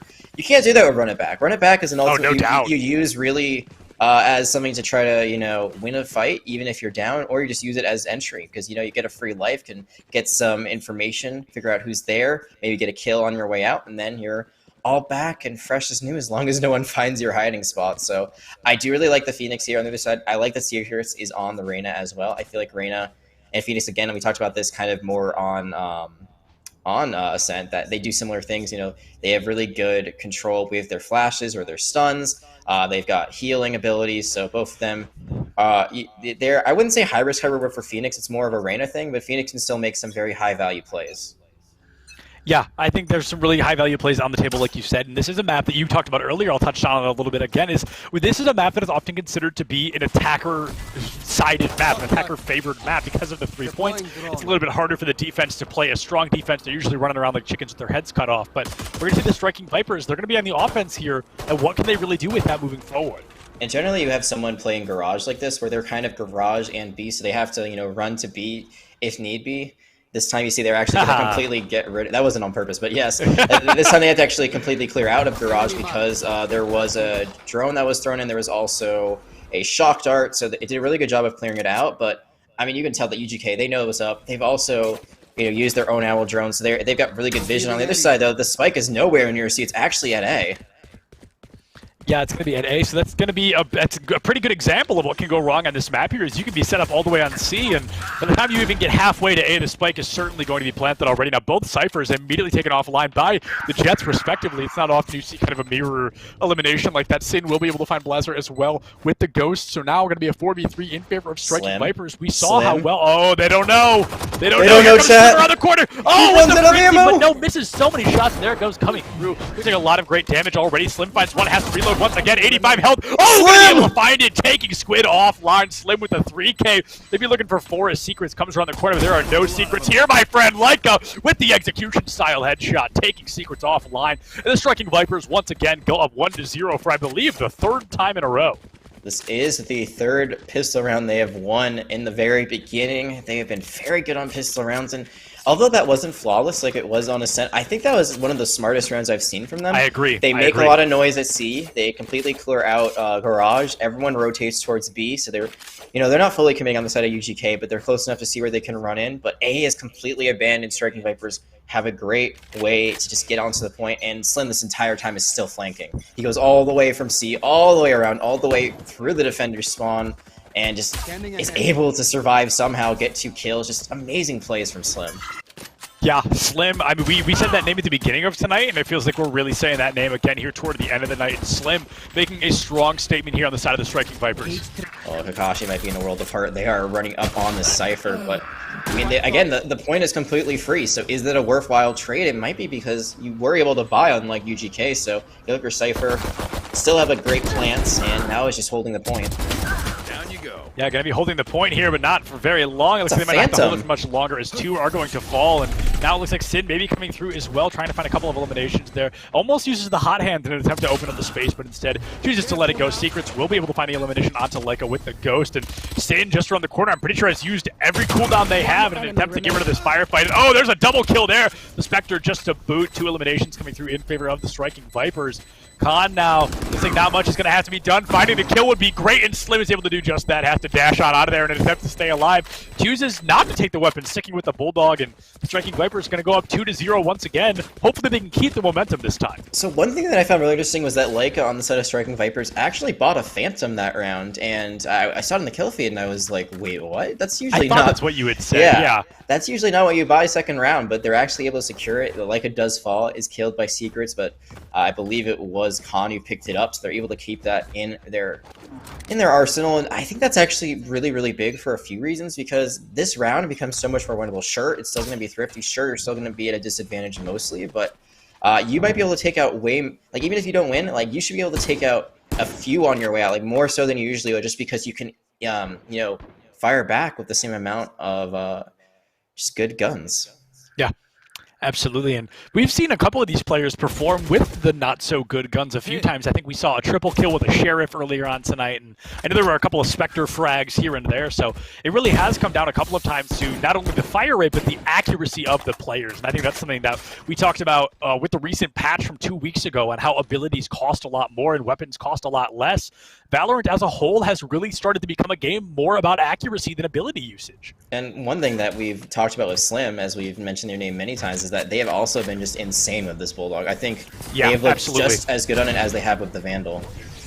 Yeah, and the Bulldog is, I wouldn't say it's an untraditional weapon, but I would say it's not a very common one. It's not one to see somebody pick quite as often as Slim has chosen to do so. No, not at all, but right now Kakashi's walked all the way through A, but their weapon choice might not be the best. Slim just puts their gun away in the middle of a duel.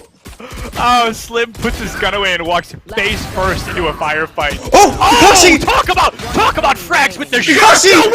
No way, Kakashi! Give me one more. I want to see this quad so badly. They have to reload. Has to go for the reload here, and only 1 kill away onto Secrets. Is it possible? No! Secrets takes the 2K, the 3K of their own, but Kakashi, my God, way to get our blood pumping once again. This map is far from over.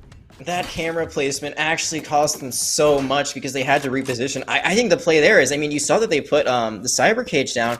I think you put that up, you distract them, you force the Reyna secrets to come to you, then you pick up one of the guns on the ground because, I mean, sure, you've been nailing those shots. You got 3 there, but as we said, you missed that first shot, and the chance of hitting the second one is just so much lower because of the recoil. So there, maybe you pick up a Phantom off the ground, you win that round, but if you're going to lose a round, that's the way to do it because UGK, they might have won, but their economy is currently in shambles. Yeah, they won, but at what cost? I mean, Kakashi with a Sheriff just went through and destroyed that lineup there. Found 4 eliminations, 3 eliminations, just absolutely phenomenal. Now we're going to see a lot of trades coming through. Kakashi once again able to find a kill early on. Leica Secrets and the other Leica pick up some kills of their own, but now the firefight still in favor of the Striking Vipers as that Reyna quite around the corner. Kakashi with a wallbang coming through. Looks like they know somebody's behind them. Jojo, oh, the Neural Theft Khan with the headshot onto Jojo there. This is... Oh, and Squid has a Marshall. That's like the worst possible weapon to have right now. The neural that hadn't even gone out. Like it was in the middle of being casted. Yeah, so Khan already knew. So that's just amazing game awareness. Maybe just like didn't even know, but was just thinking, hey, like if you're going to be using this, you know, you're going to be kind of vulnerable. So I'm going to make sure that I'm protecting you, regardless of the situation for why they did it. It worked out beautifully, and now Striking Vipers are in a great position to win this round. And like you said, I mean, there are some guns on the ground that maybe the Sova on the side of UGK can pick up, but. You can see they're actually on the minimap. They're kind of going through the battle that took place right outside of A spawn. And they are going to pick up a Phantom, but it's going to be really tricky for them to get back onto the site, especially because that Cypher is still alive and those traps are still going to be working, and that's a tripwire right there. Yeah, I was going to say, we see one of those traps in the works right now, but the issue with destroying them is that gives you away just as much as walking through them. So now Squid, they are going to know the position of Squid down A long here, but or C long, excuse me. Squid is going to be able to find Khan, but to find 2 more and defuse this spike in the next, 12 seconds, give or take, is going to be all but impossible. And yeah, as the spike goes into that faster ticking sound, it looks like they're going to go for a bit of a hold here. That is going to be the spike going off. That's going to be around going to Striking Vipers, but it's the same question we just asked UGK after winning the 3rd round. At what cost? That cost was pretty big. I mean, they lost someone on the way out, which was pretty crazy. Slim can't even full buy, and they do have a Blade Storm, so that's not the biggest issue in the world. They'll probably just commit to that and go for it. I think the biggest thing is that they have 4 ultimates on their side right now. And the only reason they don't have 5 is they used the Neural Theft already in that last round. So things are looking really good for Striking Vipers. The economy still isn't good for UGK. I mean, they just have Classics right now. I mean, they could buy probably something else, but no, they're just going to commit to the Classics. Yeah, committing to the Classics indeed. And I'm curious to see how well that's probably not going to work out. But I guess this is a round they want to not spend a lot on just because they know how many ultimates are at the ready.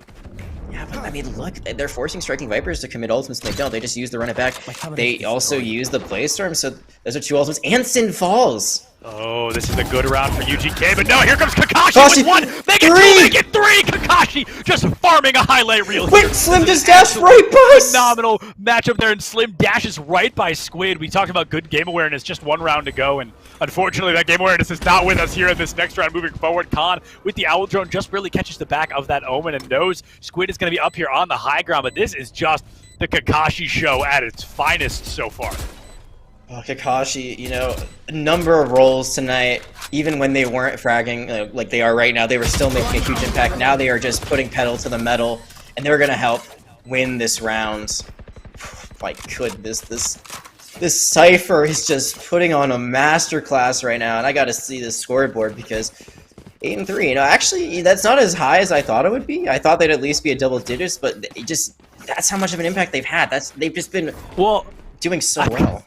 I've got to point out 8-3, and 7 of those eliminations come from 2 rounds. That's pretty crazy. I mean, a 4K and a 3K, but I do agree. You know, after seeing such great plays back to back like that, you'd think it'd be a little bit higher. Well, you know, it's going to be pretty great to see once again JoJo on that operator. They've been a little bit quiet so far on Haven, but I agree. We know how good they are with this weapon. We know how good they are on Gen in general. Their prowess on that duelist has been so magnificent so far. So this could be a time where they can come back and steal the spotlight once again. Yeah, JoJo is, I agree, but now they've got the operator back online. It's going to be probably a good thing to keep an eye on. They want to get a couple of kills here and there. Leica taking just a bit of damage through the wall. The wall bang is not going to confirm any kills yet, but it's going to do some damage. And now JoJo's attention has been pulled. He knows Kakashi's just around the other side of that wall, but misses the shot because of Kakashi's uncertainty. So they know where JoJo is. They now know JoJo has the operator as well. Oh, they just dashed right through, I think, the Cypher trap, so almost got stuck in that tripwire, but able to plant, and this is big because they do have the Brimstone ultimate, so they could try to use that to stop a plant. They gotta make sure that that Brimstone stays alive, and Leica's already very, very weak. Yeah, Leica is rather weak, like you said, indeed, and the Brimstone is going to be at the ready. I want to see kind of anything to come off the back of that. You think the ultimate would be huge here, but Sin going to find one, make it two, just storming into the smoke, picking up 2 elims, turning it into a 4v2, and has the hot hands as well to heal up if they need it. UGK's JoJo just waiting down and CD long, but Slim finds Secrets instead, and there it is. The strike comes through. JoJo finds a kill onto Sin, but you've got to find, what, 2 more, okay? Find Slim, so we talked about a player being a little bit quiet, and they have come to make us eat our words, picking up a double kill, but unfortunately they will not find the damage. They're going to choose to keep the operator, and they're going to hand another round win to the Striking Vipers, who are now up 5-1. 1 round away from potentially, at worst, a draw, so this is a great lead. This is probably the biggest lead we've really seen from them all night, I think. But there's the power of the Orbital Strike. It doesn't get a kill, but it forces JoJo to play a little bit farther back. Sure, they get 2 kills. I thought they actually had the collateral there. I was like, oh, that's a double kill. Just barely misses it, doesn't get both there, and I think that's the biggest thing. Maybe you get the collateral, then you force the point, especially because depending on who it was, I wasn't sure. But I mean, if it's that Brimstone is still alive, you just have to breathe on him and he's gonna die. But they do a lot of work in the end. They get a lot of kills, but still don't get the round win.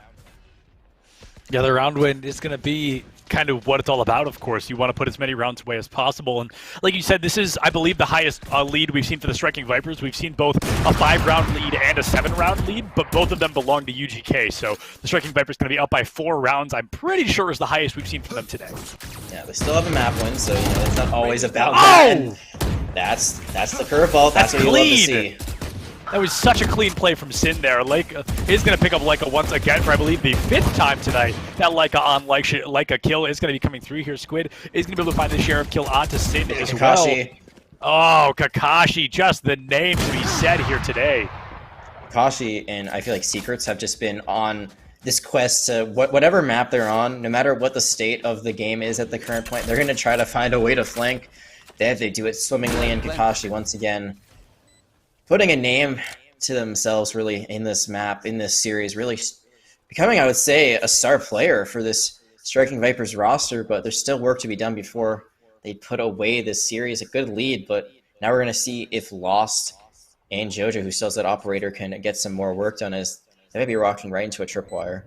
Yeah, 2v3 here, but we've seen the action, the potential JoJo really has with that operator, and the tripwire on JoJo's screen, but not quite can be seen by them there, so it's going to be just really peeking around the corner. Here comes 1, there's 2, and Leica with the back-to-back kill there, able to take down the both of them, putting the Striking Vipers up 6-1 and stealing the operator. And I'm sure that feels really good for Leica, who's actually now tied for Kakashi. So again, Leica has been kind of like the flex player on this roster. They've had a few different roles here and there. Now they're on this Brimstone, and this is, I think, their best performance thus far. Tied with Kakashi, tied for best in the map combined at 9-3. Actually has more assists, so has gotten more KDA overall. So great comeback from performance from both Leica and Kakashi, who have now secured at least a tie at halftime, but I feel like they're going to want more here, and they have Hunter's Fury that can help get that done. Yeah, and I also want to point out UGK's economy, the highest they had was still below 1,000, and the Striking Vipers, they have got more than enough to work with right now. So even if they lose this round, which looks like could happen here, as Secrets is going to find that first kill onto Leica, they can really afford to bring it back in the blink of an eye. Now Squid will find the run it back. Kakashi picking up Secrets, but falling to JoJo there in the back line. Going to be a bit of a disaster, a 4v3 in favor of UGK, but Striking Vipers there, still going for that plant as early as possible. Slim finding Lost with a wallbang operator kill. Squid will pick up Slim in the back line here, and it looks like they are going to be able to find that kill. 2v2, Asova alive on both sides of Cypher versus Phoenix. This is truly any team's round here. They stopped them from planning, so that's really big. So now they definitely know that they're on C, and Mike is just going to say, all right, step out and just step right into my crosshair. Yeah, and Sin gonna fall as well. Plenty of time, like 13.4 seconds left to defuse the spike here, so I'm definitely not really worried about what UGK is gonna bring to the table. They're able to get one back, but now they're gonna need 4 more before, we see that tie, which we have seen before. We did see it on Icebox. I'd like to say really quickly, the time left on the spike was double what I had said, like to a T. It was 26.8 instead of 13.4. This, we're learning a lot about math today. Multiplication, times it by 2, maybe do some basic subtraction, which I can't do when it comes to rounds. But what I can tell you is there's still a 4-round lead right now for Striking Vipers, and I think the big misplay there is the Hunter's Furies came out a little bit too early. You did get the connection with the Owl Drone, so you did find out where the enemy Sova was, but you can just dance around, honestly. You can just dance around completely. I think it would have been better to save that for post-plan, and already coming into this round, some trades. Yeah, Slim and Lego both going to be taken offline pretty early on there, so mildly disastrous for both teams, but both of them losing 1 1-for-1 trade, not the end of the world. I would argue the defensive team losing the Cypher is a bigger deal. I think that's kind of what they need to get a lot of recon, a lot of information on where the enemy team may be, so that could really bite UGK in the butt here moving forward with the Striking Vipers. Looks like they may go for a C rotation here. They seem almost uncertain themselves on what their course of action should be, but Secrets with a great Spectre shot onto Sin there, going to make it a 4v3, and lost with the kill on the Leica as well. Just great accuracy. Kakashi trying to carry the team. We're going to have to get this man to a chiropractor because right now it is just the Kakashi show all over again. Khan finds one, not quite able to find two, puts it away though, and JoJo does find the kill. It is the 2 top fraggers up against one another. JoJo has that operator available. And the problem is that Joe knows exactly where the spike is, but they might get out-rotated here. Kakashi is going through B, and right now, JoJo is looking down A because they know that's where Kakashi was because they did get a kill. That camera might give them away completely, so that camera is going to give a little bit of information. And you see JoJo's now looking right there. They realize that they're behind them, and look at the position. They're just holding it right down. Actually, it looks like they might be expecting it. Yeah, they're expecting it right from there. And they're going to use the Blade Storm. Blade Storm!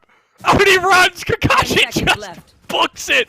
Here's the Blade Storm come out. Yeah, that's good enough for me. He's got the spike! He's got the spike! When did that happen? Kakashi goes for the plant, even finds the Storm. Oh, come on, this is the play of a lifetime. The Blade Storm is down the drain, and the operator misses. This is Kakashi's time to shine. Lands some damage, 11 damage onto JoJo here coming through, looking for the opportunity to kill. The spike has been planted. Kakashi knows there's nothing JoJo can do here. And there's no updraft. There's only 1 bullet left in the chamber for this operator. God. Oh my god, 1 shot left! Oh no, I'm so nervous, Kakashi! Oh yeah, my Kakashi god! Gets the kill onto JoJo, are you kidding me? The tactical crouching well deserved coming through, putting the Striking Vipers up 7-2. Kakashi, just the player of the game so far.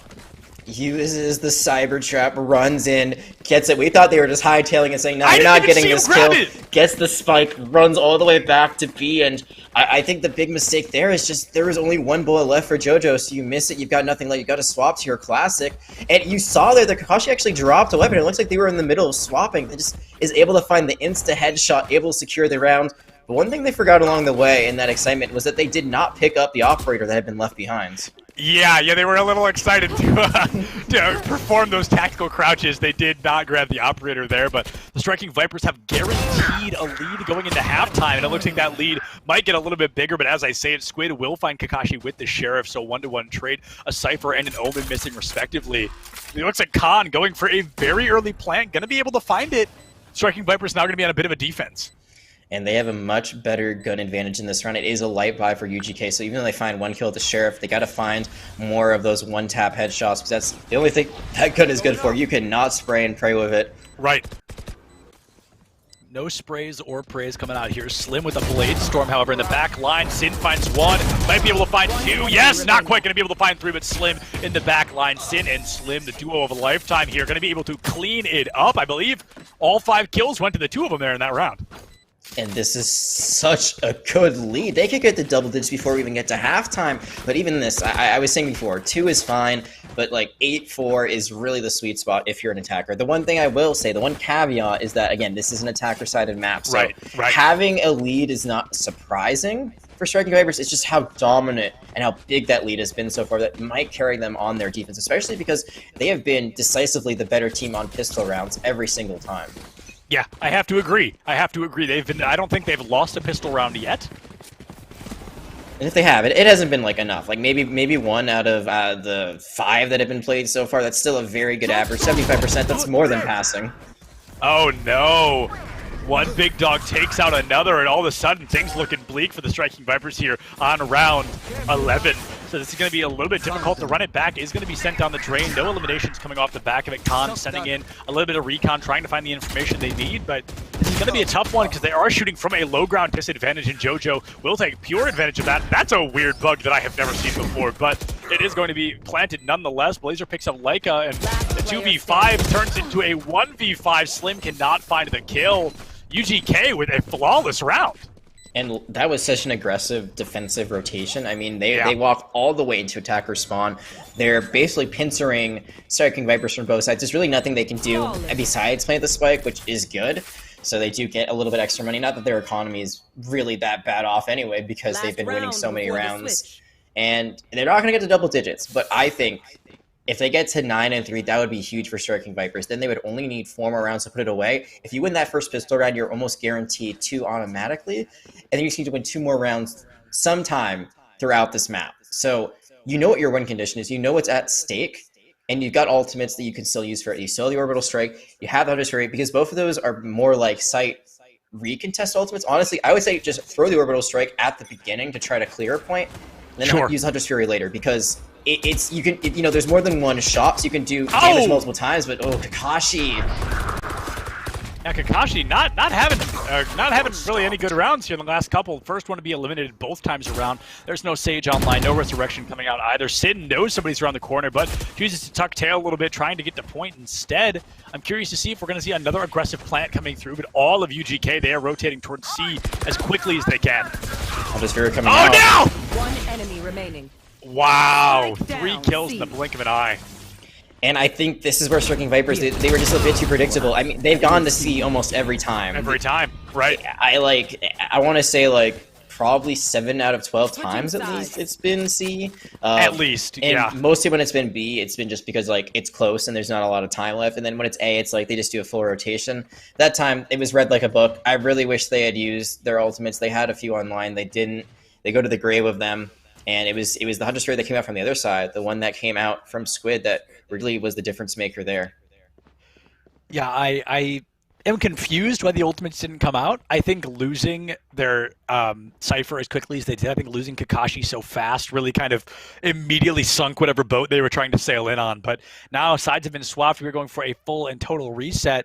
Striking Vipers 5 rounds away from a victory here. So close, but is it enough? We've seen leads that they've had crumble before, and they did give up a few more rounds at the very end. It looks like their momentum could be coming to an end, but like we said, their pistol rounds have been very, very decisive. Yeah, decisive indeed, and Khan going to be taken out by JoJo straight away. It's just, this feels so reminiscent of early Icebox, where it was just, as long as JoJo was alive, it was pretty much a round for UGK to take, and they're going to be coming in early, going to A, so kind of the antithesis of what we've seen from the Striking Vipers so many times. Lost Blazer is going to be hiding in the back line, attempt to catch anybody coming out toward A long, but will be able to find the kill onto Sin there, so a 3v5. Striking Vipers looking really rough so far, about 3 rounds in a row. When we talk about predictability, they know that they've been doing these rotations. Look, there's another one, but actually they get caught out from it, but they do know that there are people trying to rotate in. Oh, that was clean as ever for UGK. They almost lose, 1 or 2, but they still come out relatively easily victorious. That is now going to be 4 rounds in a row, I believe 3 rounds in a row that have ended in favor of UGK.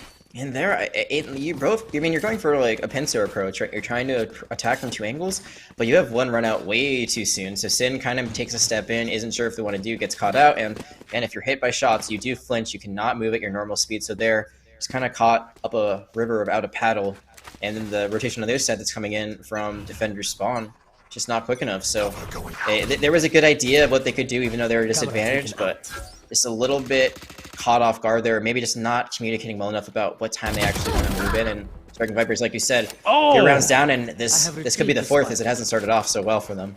Yeah, this has not started off well at all. I don't think we've seen a round in the last 5 where the Striking Vipers don't lose somebody in the first 10 seconds. Yeah, that's kind of in the tail of the tape, and once they've gotten that first kill, I mean, they already know they've got the weapons advantage. They can buy, Striking Vipers can't, but Kakashi does even things out. And they actually take out JoJo, so talk about the win condition, just take out JoJo, it's a lot easier. Yeah, take out JoJo, and all of a sudden it's winnable here. So if they can get one more kill, they can really turn things in their favor. Leica knows that Kakashi's upstairs there, but not quite able to find the kill yet. And this great smoke cloud is going to come through, interrupting anything Kakashi can bring to the table. If I'm not mistaken, Kakashi took a bit of damage in the process. Lost, just going to be firing blindly into the cage, trying to find any value. Able to find 2 kills, not quite able to find the third now, and it looks like Secret's going to come clean up Leica. This is a great opportunity here. Secret's finding Kakashi in the final moment, and UGK, they're going to win another round. Yeah, it was a good duel from Heaven, but again, just you're doing a class against a Spectre. It's going to be really hard to win that one, and then a great just kind of blind fire into the Cyber Cage. They knew there were people in there because it was triggered. You know, it shows the little images of Cypher being like, oh, look at me, I'm distracting you. And from there, it's a great identifier that there's at least one person there. Not sure if they knew all 3 were in there. Don't think they cared because they still came up with 2 kills. And now UGK, I mean, they're bringing this lead ever so closer and closer. They are only 2 rounds away from tying things up. Yeah, that's crazy. At one point we were, what, 7-2, and now the UGK has climbed all the way 8-6, so they are really starting to turn things back in their favor a little bit. The momentum, very similar to Icebox for a while, when the momentum shifted in favor of UGK. Striking Vipers could just never find their footing, and it looks like they're, oh no! Poor Sin gonna be caught out in a 1v4. UGK just storming through towards C. Oh, like, I mean, Leica's kind of in a great position, but they need to find some kills off of it, and this is a weapons advantage for them, but they're still down a person. Oh, down a person. Now it's going to be a 2v3. Slim takes a lot of damage, down to 3 health, going to be taken out, and UGK wins by elimination again. I think every round they've had on the attacking side has been won via eliminations. The spike plan is just for show at this point, just to get some extra credits. And this reminds me of some stuff I saw in Ascent, where I think actually last time it was Leica who was caught out, but Sin kind of doing the exact same thing, where they're just way too far forward as a defender. And sure, you have your curveball, you've got your flame, you've got your hot hands, all things that can help you, you know, survive or get away, but they just got ran in by like 4 different people. Even if you trade one out, you're gonna fall eventually. The rotation's not there quick enough, and now Striking Vipers, they can't buy. That was their buy. Now they're gonna probably lose this round too, unless they show us some of that thrifty magic that we've seen previously. Yeah, we've seen them pop off with the thrifties quite a few times, but Slim just not paying attention, not checking these corners or looking left or right. It's going to be seriously disastrous. Khan's going to be pushing in towards Secrets here. Will be able to find the kill, but Leica will fall in simultaneous. JoJo trying to pick up one elim. Will looks for a secondary. This is just the Striking Vipers headed to the slaughterhouse here. They just keep walking right into the fire right of UGK. And it's a disadvantage for Striking Vipers once again, but the spike has not been planted yet. It looks like they're going to go to C. It just looks like everyone wants to make their home on C today. And, I mean, why not? Look at where Striking Vipers are. Their Phoenix and their Cypher are so far away. They're not going to be the plant, but, I mean, you're seeing that actually there's 2 members right now of UGK, which are, they're kind of going kill hunting. They're clearing out the defender spawn, and that could be really dangerous because, sure, you've got a really nice player lead, but if you wander too far, you might wander into the sun, and then that might lead to a 2v2 on point. Yeah, that could lead to a 2v2 on point indeed, but that's going to be pretty lucky for the Striking Vipers that they're able to turn that around. As we see UGK, they're trying to cover every approach coming through. I want to see if the Striking Vipers can really find any way to get into point, because they are certainly running out of time, but Leica does not hesitate on pulling the trigger on Kakashi there. And Sin probably just going to wait this one out. Just going to hold on to that Phantom and hold on to it for dear life, because that's a gun that they could buy for someone else later on, depending on how their economy ends up being. So great awareness of just holding on to that gun. They're going to be hunted down, but luckily they are very far away from where the rest of UGK is, and just like that, we are tied up. It was an 8-2 lead, I think, was the biggest difference that we saw at one point. It might be wrong that I know it was 8-4 and went to halftime. So this is a really nice comeback for UGK, and talked about it all series long. Striking Vipers, they always start out hot and they start to fizzle out, and can they get that spark once again? Can they get that wick ignited? Because right now they are struggling. Yeah, it has really been, about player fatigue, I guess, where Striking Vipers, they come in so unbelievably strong every single time we've seen them, and then by the middle, by the end, they really start to fumble. I mean, they've lost 5 rounds in a row. This has been seriously disastrous, and they're not going to be getting off the defense anytime soon. They really need to start putting these rounds away. They do, and now they can buy, so like there is a chance for them to take the lead once again. But momentum has really seemed to just get away from them once more. I'm not exactly sure what it is. Maybe, maybe it's overconfidence. Maybe it's just like they kind of lose sight of the objective, which is, finishing out the game, because it's very easy to get ahead of yourself. I played competitively in college, and as we take another tactical pause, playing in college, like, there were some games I'd play and it'd be like, this is in the bag. We're like, we don't have to try Yeah, anymore. We can just kind of have fun of it. And that's when your advantage will just jump on you, take advantage of that. And before you know it, you have a tie game. So, I mean, this is all assumptions. I don't know Striking Vipers at all. I don't know what's going on in their camp, but whatever it is, they got to figure out something, because if they right. don't, they're going to lose a very winnable map sooner than later. Yeah, absolutely. I mean, we see that a lot, especially in tournament settings. Like some games will be a grand finals. If the person coming up from losers will have to win twice, they'll have to reset the bracket, and then they'll have to win in a official grand final. We'll see the person in the lead in that grand final perhaps just a little bit too confident. They'll win the first round, and then they'll just get swept. And it really can sometimes come down to the mindset, to the confidence. And of course, we can't hear their comms or anything. We have no idea what's going on from the Striking Vipers. But to see such an aggressive, confident lead turn into currently a losing scenario game. I mean, this is bleak for the Striking Vipers. And if we want to talk or touch upon something that we talked about very, very much at the beginning of the cast, way back when we were still young, there was this idea of, would you be rusty coming in because you hadn't Right. played since the first week, since the first map for Striking Vipers? Because then they had the second week off. They won via forfeit. On the other side, I mean, the other team, UGK, they got a forfeit the first week, but they came in the second week and had a very dominant performance. So, they didn't show any rust there. They've had a bit more experience. This idea of like, getting overtired versus coming in fresh, being rusty versus being prepared, there's always going to be advantages and disadvantages to both sides. But regardless of preparation, it's just the same thing we've seen from Striking Vipers, where come in hot, fizzle out. And I really wish we could get to the bottom of it, because it's really intriguing. I've never seen a team that's been so dominant. And we could say it's, now that I think about it, it could be sides, because again, this is a much I harder think it is. map to defend than any other.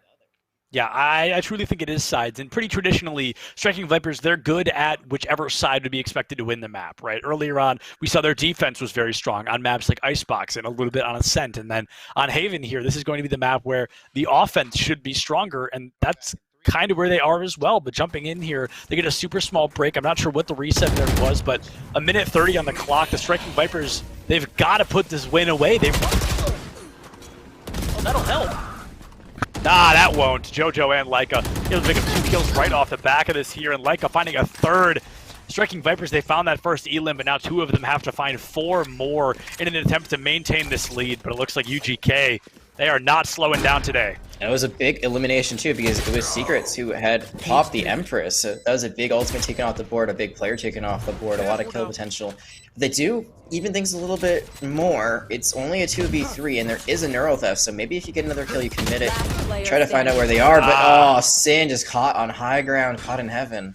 Yeah, Sin getting a little bit overconfident that there was somebody below them. Now, we've seen Kakashi in this exact scenario a couple of times. We saw them win a couple, we saw them lose a couple, but the Spike already kicking into that second beeping phase. This seems pretty unlikely. This is going to be kind of a do you die for the cause or do you hold on to your kit scenario, and it looks like, oh, the trigger discipline just a little bit too weak. JoJo will find the wallbang kill, and UGK, they have gone up 9-8. Yeah, in that scenario, like, you're just playing for exit frags. Unfortunately, you get found out just on the corner. It looks like JoJo just had really good aim there, just able to kind of get the walking headshot. And Pico's advantage, as much as Riot would like to say it's not a thing, it's still a thing. Generally, if you are walking and someone is just standing still in the corner, your reaction time is going to be a little bit better there. You see it in action. Kakashi has been really big for the team, was the top leading fragger in the lobby, but now JoJo has come back, reclaimed the title, and UGK has reclaimed the lead.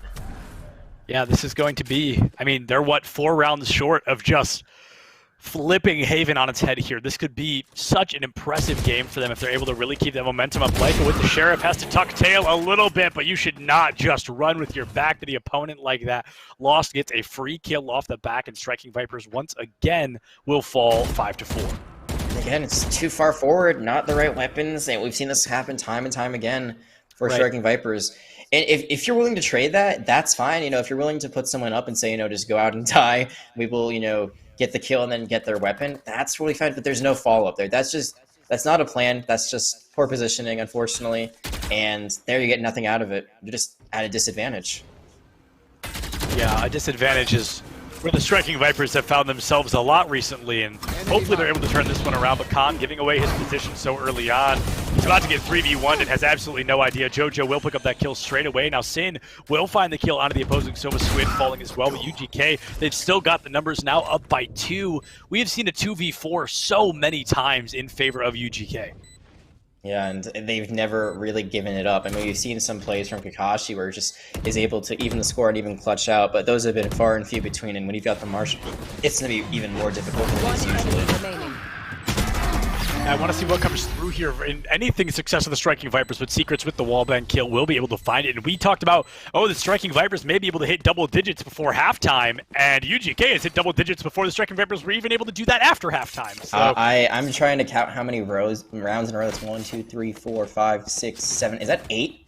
Am I reading that correctly? I think it is. It's 8. It's 8 rounds. I think it is, yeah. That's 8 rounds for UGK. That is insane. So they literally came back from 8-2 to be at a 10-8 lead, and that's insane. That's insane to me. But this is still winnable for Striking Vipers. Again, they're not out of this yet.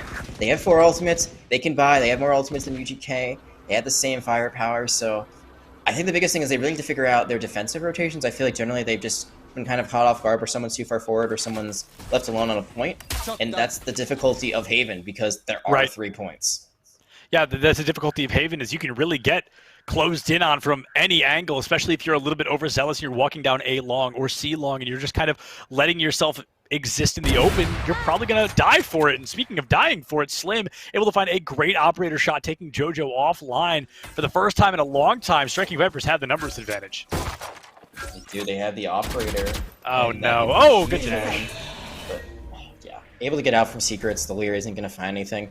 This is a place UGK hasn't found themselves in a long time. They've gotten so many first kills. They don't know what to do now, and it looks like actually they might try to do a split push, so it looks like they'll be mostly going towards A, but they will have someone rotating B. Yeah, and the Neuro Theft. Oh, great time to use it as well. Like a will fall to Kakashi, though, so that ultimate just a little bit down the drain as that Cypher will fall very early on. Slim waiting for the opportunity to get any shot. The Omen teleport coming out as well. A weird time to use it, but it looks like it's going to work out as nobody's really there to contest on C fast enough. Kashi does have a camera, though, so they might be able to catch someone out. Yeah, they're going to catch at least the arrow. Don't hit the marker, but they do know Squid's there. They do know there's something else, so they know there's at least 2. They don't know where the Reyna is, and there's no other Hunter's Fury. Yeah, now the teammates on the side of Khan have to watch out a little bit because I've seen that ult kill more teammates than enemies lost. Is going to be able to find a great kill with Sin. Picks it up off the back. Secret's going to have to find a 2K. Already finding 1 of 3. Has to find 2 more. Khan will pick up that kill, and the Striking Vipers will finally break that round losing streak, putting them in a 9-10 scenario. This is really starting to feel like Icebox. I was thinking the exact same thing. I'm thinking, oh, it was, what, 7 rounds on Icebox, 8 rounds on Haven here, and then Striking Vipers win again. This is exactly what happened.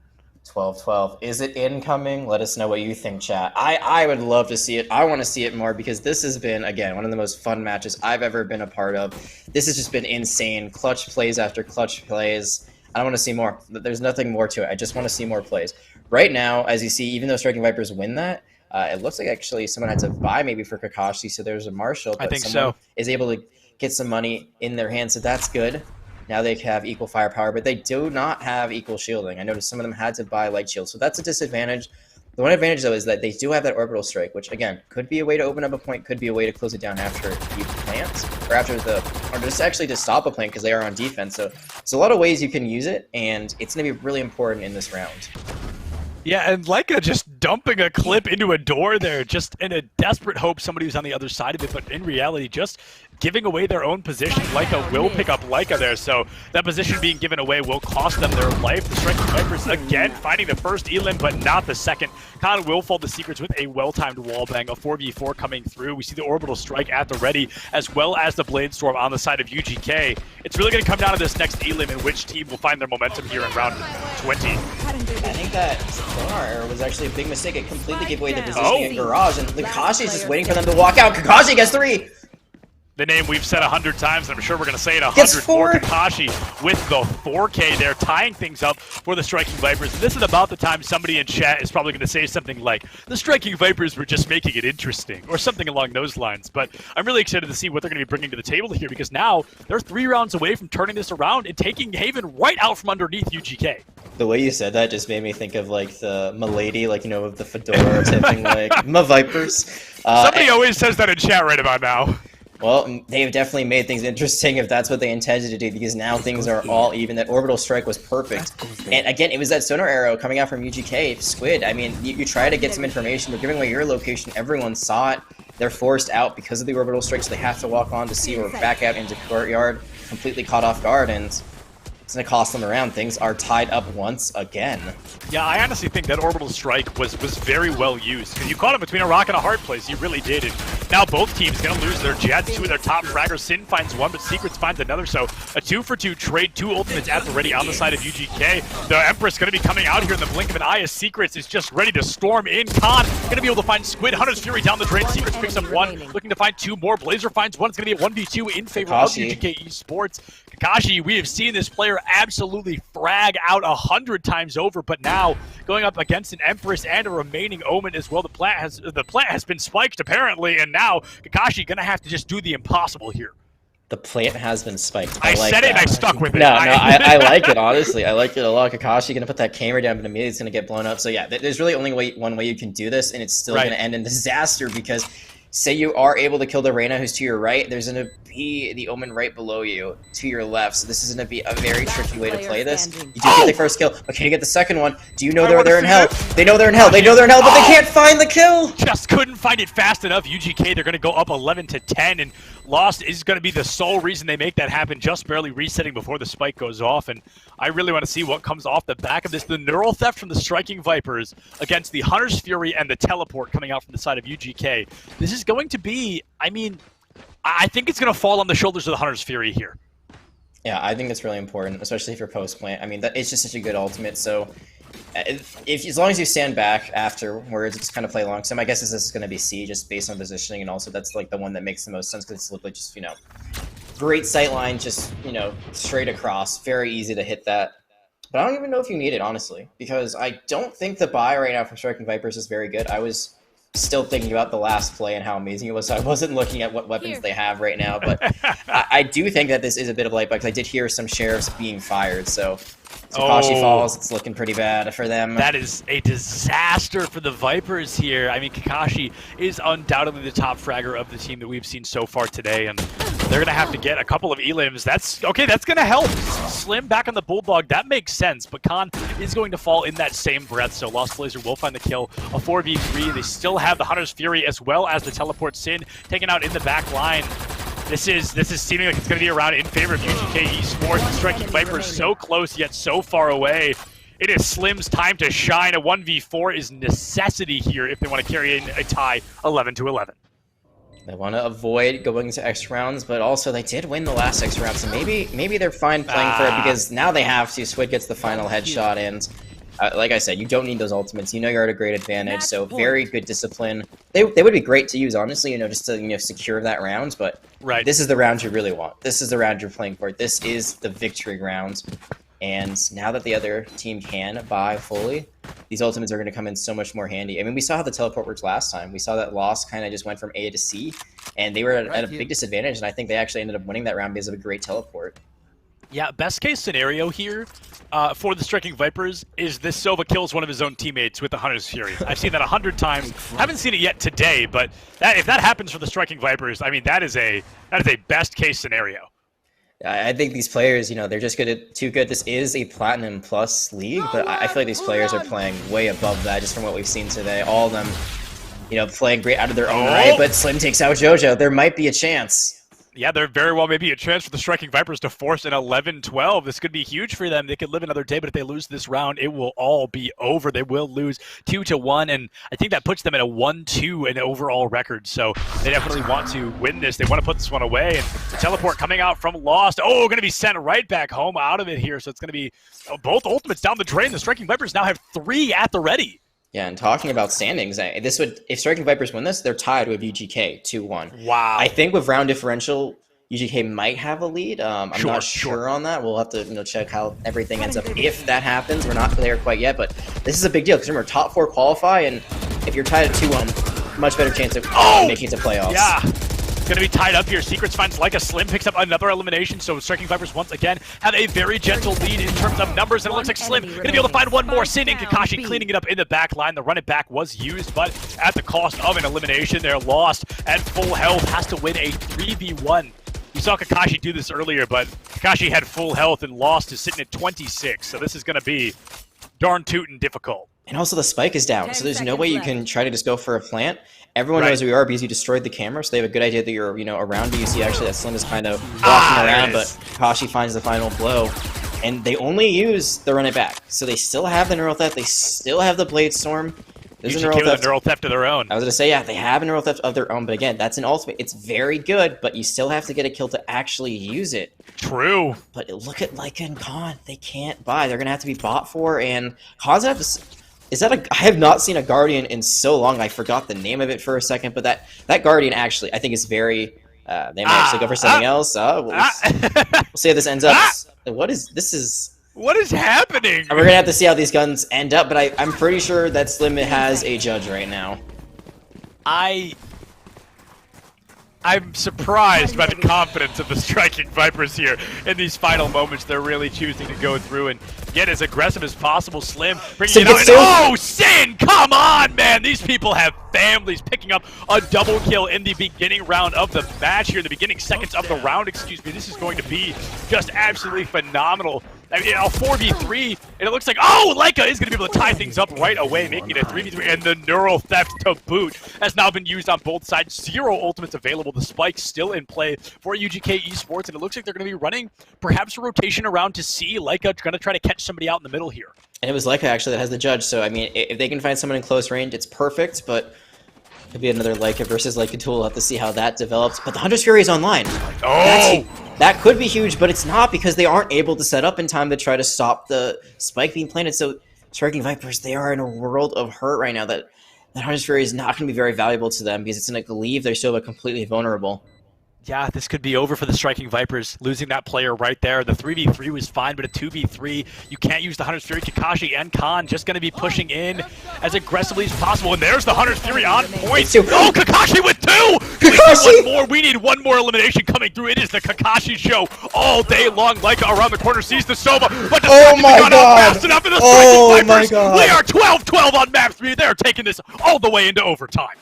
That was the biggest brain Hunter's Fury I've ever seen. It struck once. It struck once. It didn't get the kill, but it let Kakashi know exactly where they are. He just fires away. He finds the final blows he needs. It gets into half health. He only needs to hit one shot from there, and then they're just able... Did you see what they did? They actually had Kakashi originally on the defuse, and then Khan said, no, let me handle it. You're the carry. You get the gunplay. You find this final kill.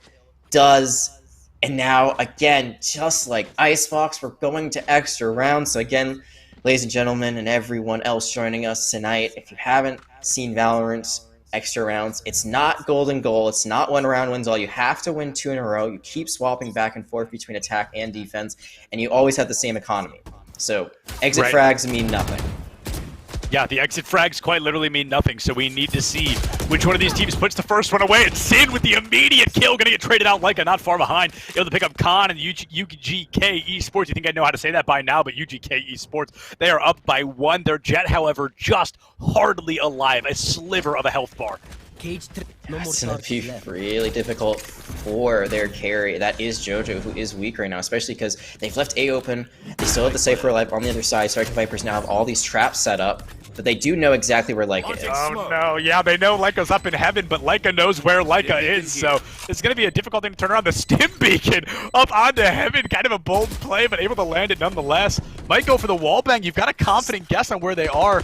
Kakashi just around the corner. No, not going to be able to find anything. UGK has Striking Vipers on the ropes here. A 2v4. Kakashi, that clutch factor player, going to be gone. Slim finds one. Leica might be able to find one more. Slim? Away. A 2v2 comes through. And it's going to come down to Slim, but no! The kill doesn't come through in time, and Squid finds the defuse. Wait, maybe. Should find the defuse with about 3.4 seconds left, I believe. But talk about an absolutely phenomenal play from UGK so far. They have got Striking Vipers on the ropes. This could be the exact opposite of what we saw on Icebox. So I just gotta ask this.